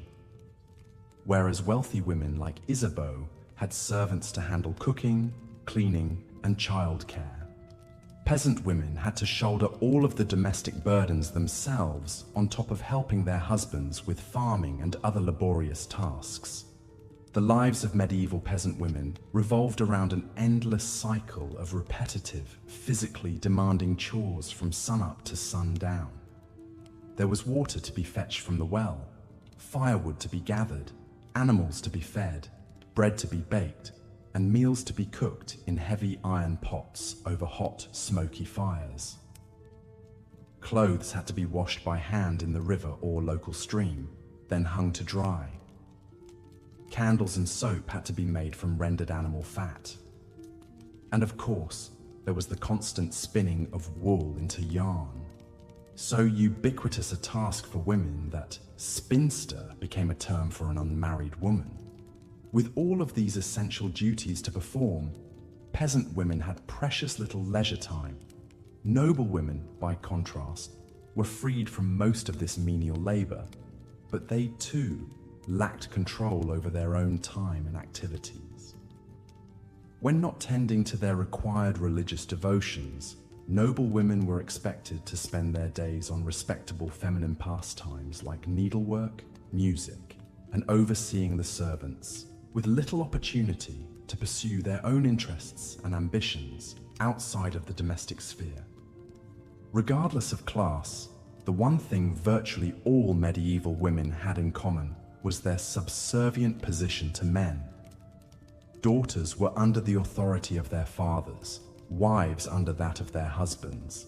Women had few legal rights and protections of their own.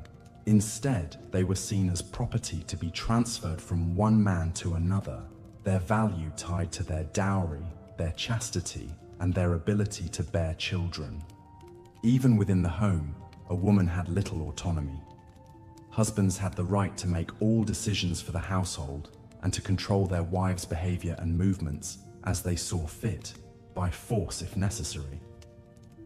Domestic violence was rampant, as men were taught it was their husbandly duty to chastise and discipline their wives, physically or otherwise, if they stepped out of line. Marital rape was not a concept. A woman's body belonged to her husband to use as he pleased. If a woman dared to defy her husband, or was perceived to have damaged his reputation or honor, the consequences could be severe. When Marguerite of Flanders was abducted on her wedding day by her furious husband, Louis of Maille, who accused her of infidelity, she was imprisoned in her own castle for 2 years. Louis eventually released her after the Pope threatened him with excommunication, but the scandal followed Marguerite for the rest of her life. Such was the dilemma of medieval women. Damned if they did, and damned if they didn't. On the one hand, they were expected to be perfect paragons of virtue, chastity, and obedience. Their every move was scrutinized for the slightest hint of impropriety that could tarnish their reputation and that of their family. At the same time, women were seen as inherently sinful and morally weak creatures, forever tainted by the legacy of Eve, the original temptress. This contradiction placed women in an impossible bind, and the church and society at large were all too eager to police their behavior. Modesty and purity were demanded at all times. Women were to be silent and hidden, lest they lead men into temptation with their dangerous feminine wiles. Daring to express sexuality or engage in any unapproved contact with men, even something as innocuous as dancing or flirting, could brand a woman as a harlot. Punishments for accused unchaste behavior included public whippings, dunking in water, exile from the community, and even in extreme cases, death. As we can see, life for the medieval woman was in many ways a lose-lose situation. Isolated, disempowered, and trapped in rigid roles and expectations, women had to tread a razor-thin line in a world where the deck was stacked against them. But even in the face of such oppression and hardship, medieval women found ways to carve out meaningful lives and to shape their world in ways big and small. Take Christine de Pizan, for example. Born in Venice in 1364, Christine had the good fortune to be the daughter of a scholar who encouraged her intellectual curiosity from a young age. Well-educated and fluent in several languages, Christine was a rarity among medieval women. When her husband died, leaving her a widow at 25, Christine did something even more extraordinary for the time. She became Europe's first professional female author, writing poems, books, and treatises that challenged the misogynistic attitudes of the day and argued for the equality of the sexes. In her most famous work, The Book of the City of Ladies, Christine creates an allegorical city inhabited by women of virtue and achievement throughout history. By celebrating the accomplishments and worth of women at a time when they were more often denigrated, Christine planted the seeds of what we might now call feminism. Her revolutionary ideas would go on to influence thinkers for generations to come. Christine was not the only medieval woman to break the mold. Hildegard of Bingen was a 12th century German abbess who made pioneering contributions to fields as diverse as theology, medicine, botany, and music composition.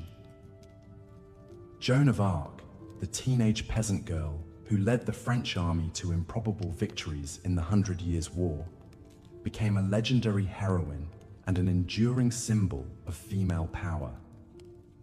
These exceptional women hint at the untapped potential and strength of so many of their contemporaries, whose names and deeds have been lost to history.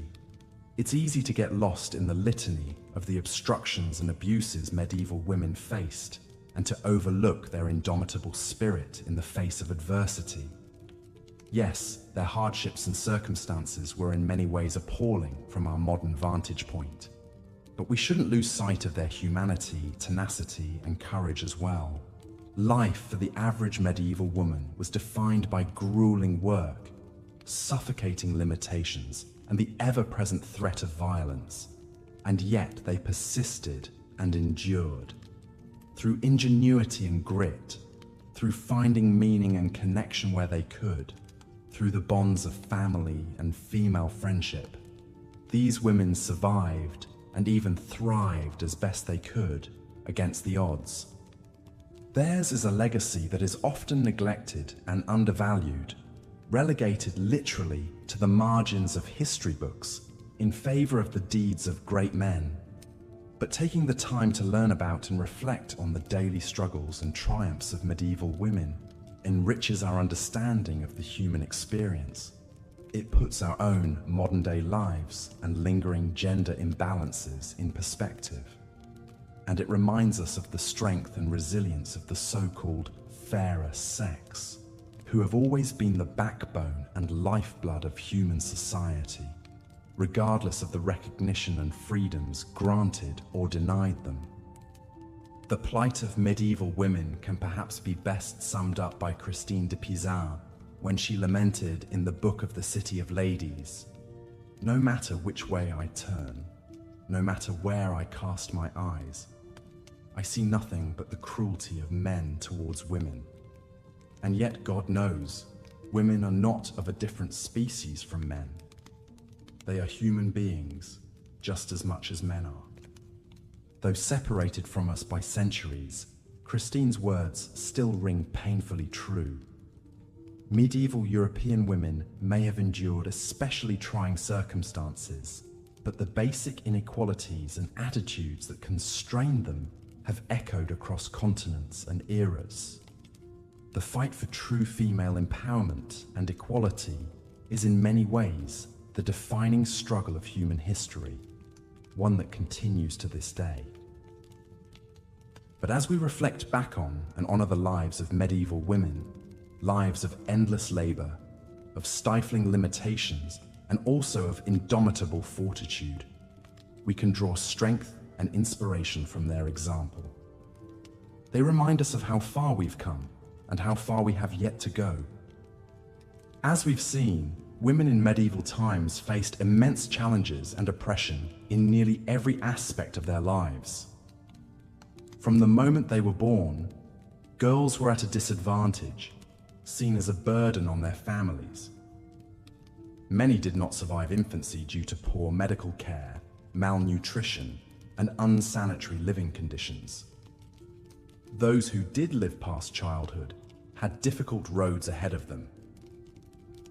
Education for girls was minimal, focused mainly on basic literacy, religious doctrine, and skills to make them good wives and mothers, like needlework, cooking, and household management. Unlike their brothers, girls weren't taught more academic subjects or allowed to pursue professions.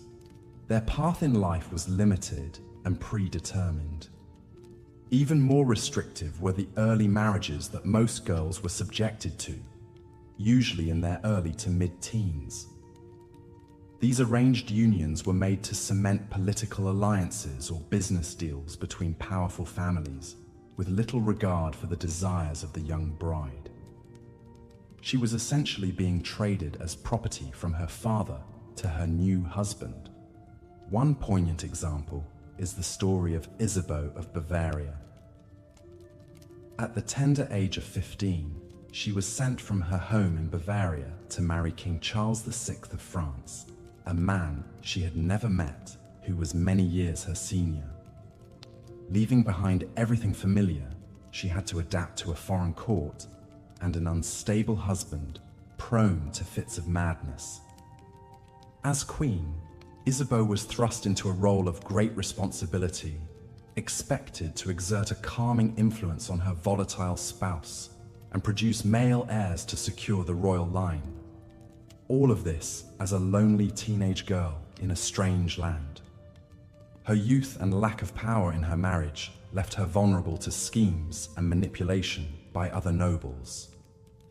While Isabeau's tale is singular in its royal setting, in many ways it represents the lack of agency most medieval women experienced when it came to their marriages. A girl's father or brothers generally arranged her marriage, using it to improve the family's social standing and forge advantageous connections. Her consent was not required or even considered important. Once married, a woman came under her husband's authority and was expected to obey him as lord and master. Her key duties were to manage the household, which was no easy task, and bear as many children as possible, especially sons. Failure to produce a male heir was seen as a wife's fault, not her husband's, and could result in her being scorned or even cast aside. Childbirth itself was incredibly perilous in an age before modern medicine. Maternal mortality rates were extremely high, with many women dying in childbed from complications like hemorrhage or infection. Babies too faced grim odds, as disease, accidents, and poor nutrition claimed many before their first birthdays. Even queens were not immune to these dangers. Over the course of her marriage, Eleanor of Castile, wife of King Edward I of England, endured a staggering 16 pregnancies. While she did manage to provide several surviving sons, including the future King Edward II, Eleanor suffered many losses as well. Records indicate at least 3 of her babies were either stillborn or died shortly after birth.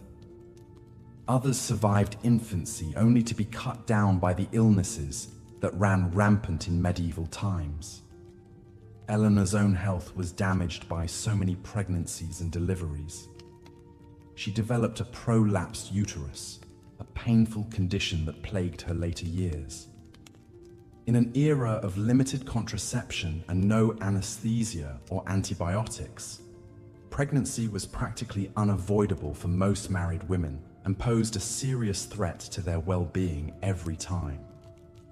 But it was their duty to their husbands and society to keep bearing children despite the risks. This was just one of many ways a woman's needs and comfort were considered secondary to a husband's desires and the family's reputation. Her very life could be expendable in the quest for heirs. Such was the reality in a world where women were judged chiefly on their fertility and had few rights over their own bodies. Beyond the tribulations of multiple dangerous pregnancies, day-to-day domestic life for the typical medieval housewife was full of hardship and drudgery. She was essentially on call 24 hours a day, 7 days a week, responsible for cooking, cleaning, child-rearing, sewing and mending clothes, tending kitchen gardens and livestock, preserving food, and more. Hers was an existence of never-ending toil, with infrequent breaks for rest or leisure. Up before dawn to stoke the fires and begin morning chores, she rarely stopped working until the rest of her family went to bed. Forget any notions of me time. A woman's schedule revolved completely around serving her husband and children. Depending on her family's social class, a housewife might have a maidservant or 2 to assist her. But their presence often meant additional work in training and supervising them. Lower-class women, of course, lacked this luxury and had to shoulder their heavy burdens alone. In cramped quarters with poor ventilation, she sweated over open hearth fires and cauldrons, hauling heavy pots of water and breathing in smoke. Laundering clothes and linens was an arduous, time-consuming process involving vats of boiling water, lye soap, and a washing board to scrub out stains. No convenient appliances like washing machines or vacuums, just pure elbow grease. Given the lack of indoor plumbing, disposing of chamber pots and cleaning privies was another lovely task, as was hauling water from the nearest well or stream for cooking, bathing, and household use. Forget running taps. She lugged heavy buckets back and forth umpteen times a day. Preparing meals was a constant cycle without modern methods of food preservation and storage. No popping something in the microwave or opening a can. Cooking from scratch took hours and required planning ahead to make sure ingredients were on hand. Slaughtering and butchering animals, plucking fowl, smoking meats, curing fish, more delightful jobs that fell to the woman of the house. Then there was the making and mending of garments. In an age before ready-to-wear or store-bought clothing, a housewife had to create wardrobes for her entire family, right down to the braids. Spinning yarn, weaving fabric, cutting and sewing. A single piece could take weeks to complete. When clothes inevitably wore out, she'd patch and darn them to get a bit more use before starting again. Toss in childcare, kitchen gardening, tending the sick with herbal remedies, perhaps making cheese, candles, or ale for extra income, and you begin to get the picture.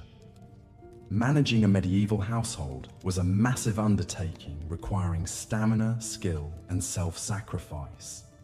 It left little room for anything else. Even women of noble rank, with more servants at their disposal, were still expected to oversee these affairs and pitch in with needlework and such. They might escape some of the roughest chores, but their lives were still enormously circumscribed compared to their husbands. While he got to ride off on business, politics, or warfare, she was mostly stuck at home, minding the domestic front. So from wealthiest to poorest, women in the Middle Ages faced unrelenting labor with precious little rest, assistance, or appreciation. Rising earlier and working later than their spouses in most cases, yet always deferring to male authority, a woman's work was truly never done. Not that she got much credit for keeping everyone else clothed, fed, and functioning. Continuation of script, part 8 of 8. While the anchoresses like Julian of Norwich found their calling in seclusion and contemplation, other religious women took a more active role in medieval society. The growth of the mendicant orders in the 13th century, particularly the Franciscans and Dominicans, opened up new opportunities for women to serve God and their communities. These orders welcomed lay sisters known as tertiaries, who took vows of chastity and service, but lived and worked in the secular world, rather than cloistered away in convents. Tertiaries ran hospitals, taught children, and cared for the poor and sick. They had more freedom of movement and association than enclosed nuns. One notable tertiary was Saint Catherine of Siena, born in 1347 to a large Italian family. From a young age, Catherine was drawn to an intense spiritual life of fasting and self-denial. Against her parents' wishes, she joined the Dominican tertiaries in her late teens. Unusually for a woman of her time, Catherine learned to read and write. She began corresponding with church leaders, offering advice and admonishment. She even rebuked the Pope for living in France rather than Rome.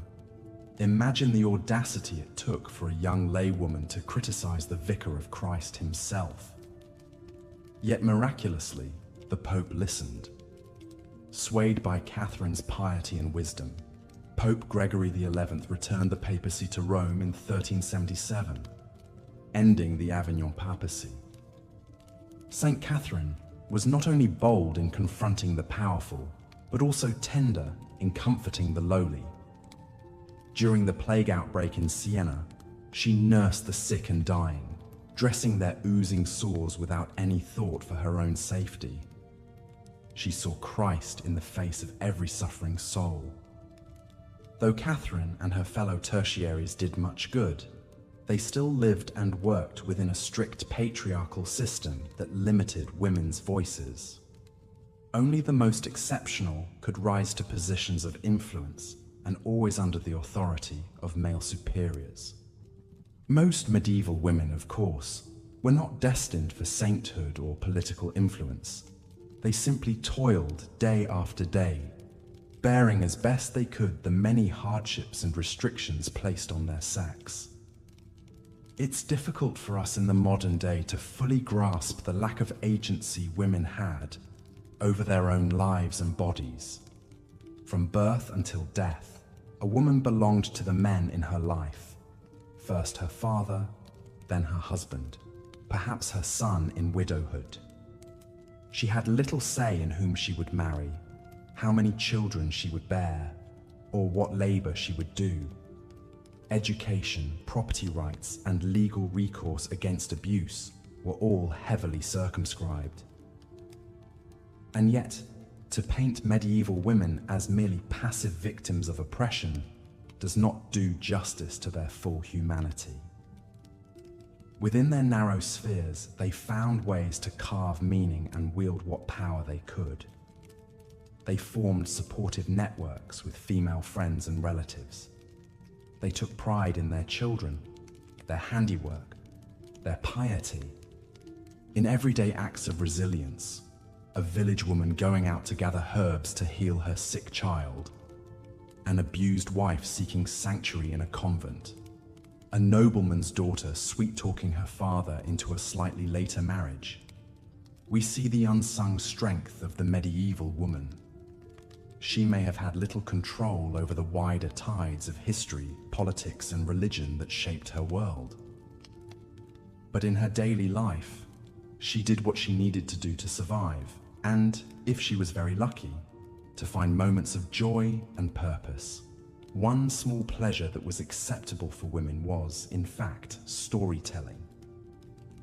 In the castles, women might regale each other with romantic tales of brave knights and their lady loves as they worked at their embroidery. In the villages, as the women spun and wove, they would share old legends and fairy tales passed down from their mothers and grandmothers. Telling stories was a way to entertain, to teach lessons, to dream of a world that was a little bit brighter and more hopeful than the drudgery of their daily lot. So although they left behind few written records in their own voices, the medieval women still shaped our culture through the stories they curated and kept alive, even in the darkest of times. In a way, the act of you and I engaging with history like this continues that lineage, spinning tales of people long gone, wondering about their struggles and their small victories, stitching together a more vivid understanding of our shared human experience. As we come to the end of our journey through the lives of medieval women, I invite you to sit with that understanding for a moment. Imagine all the women, the queens and the peasants, the nuns and the Brewsters, the teenagers wed to grandfathers and the weary old widows. Imagine them all as fully real people with fears and foibles and moments of surprising gumption, not so different from you or I. And as you drift off to sleep, I hope you'll dream of them. Dream of the ways, big and small, they shaped their world and paved the way for the freedoms we enjoy today. Honor their memory, even as we work to build a world where all people, regardless of gender, have the opportunity to live freely and chart their own destinies. Thank you so much for joining me on this journey through the forgotten corners of history. If you found it meaningful or relaxing, I hope you'll like this video and subscribe for more deep dives into the fascinating, frustrating, quietly inspiring tales of our shared past. There are so many stories left to tell, and I look forward to dreaming them with you. Sweet dreams.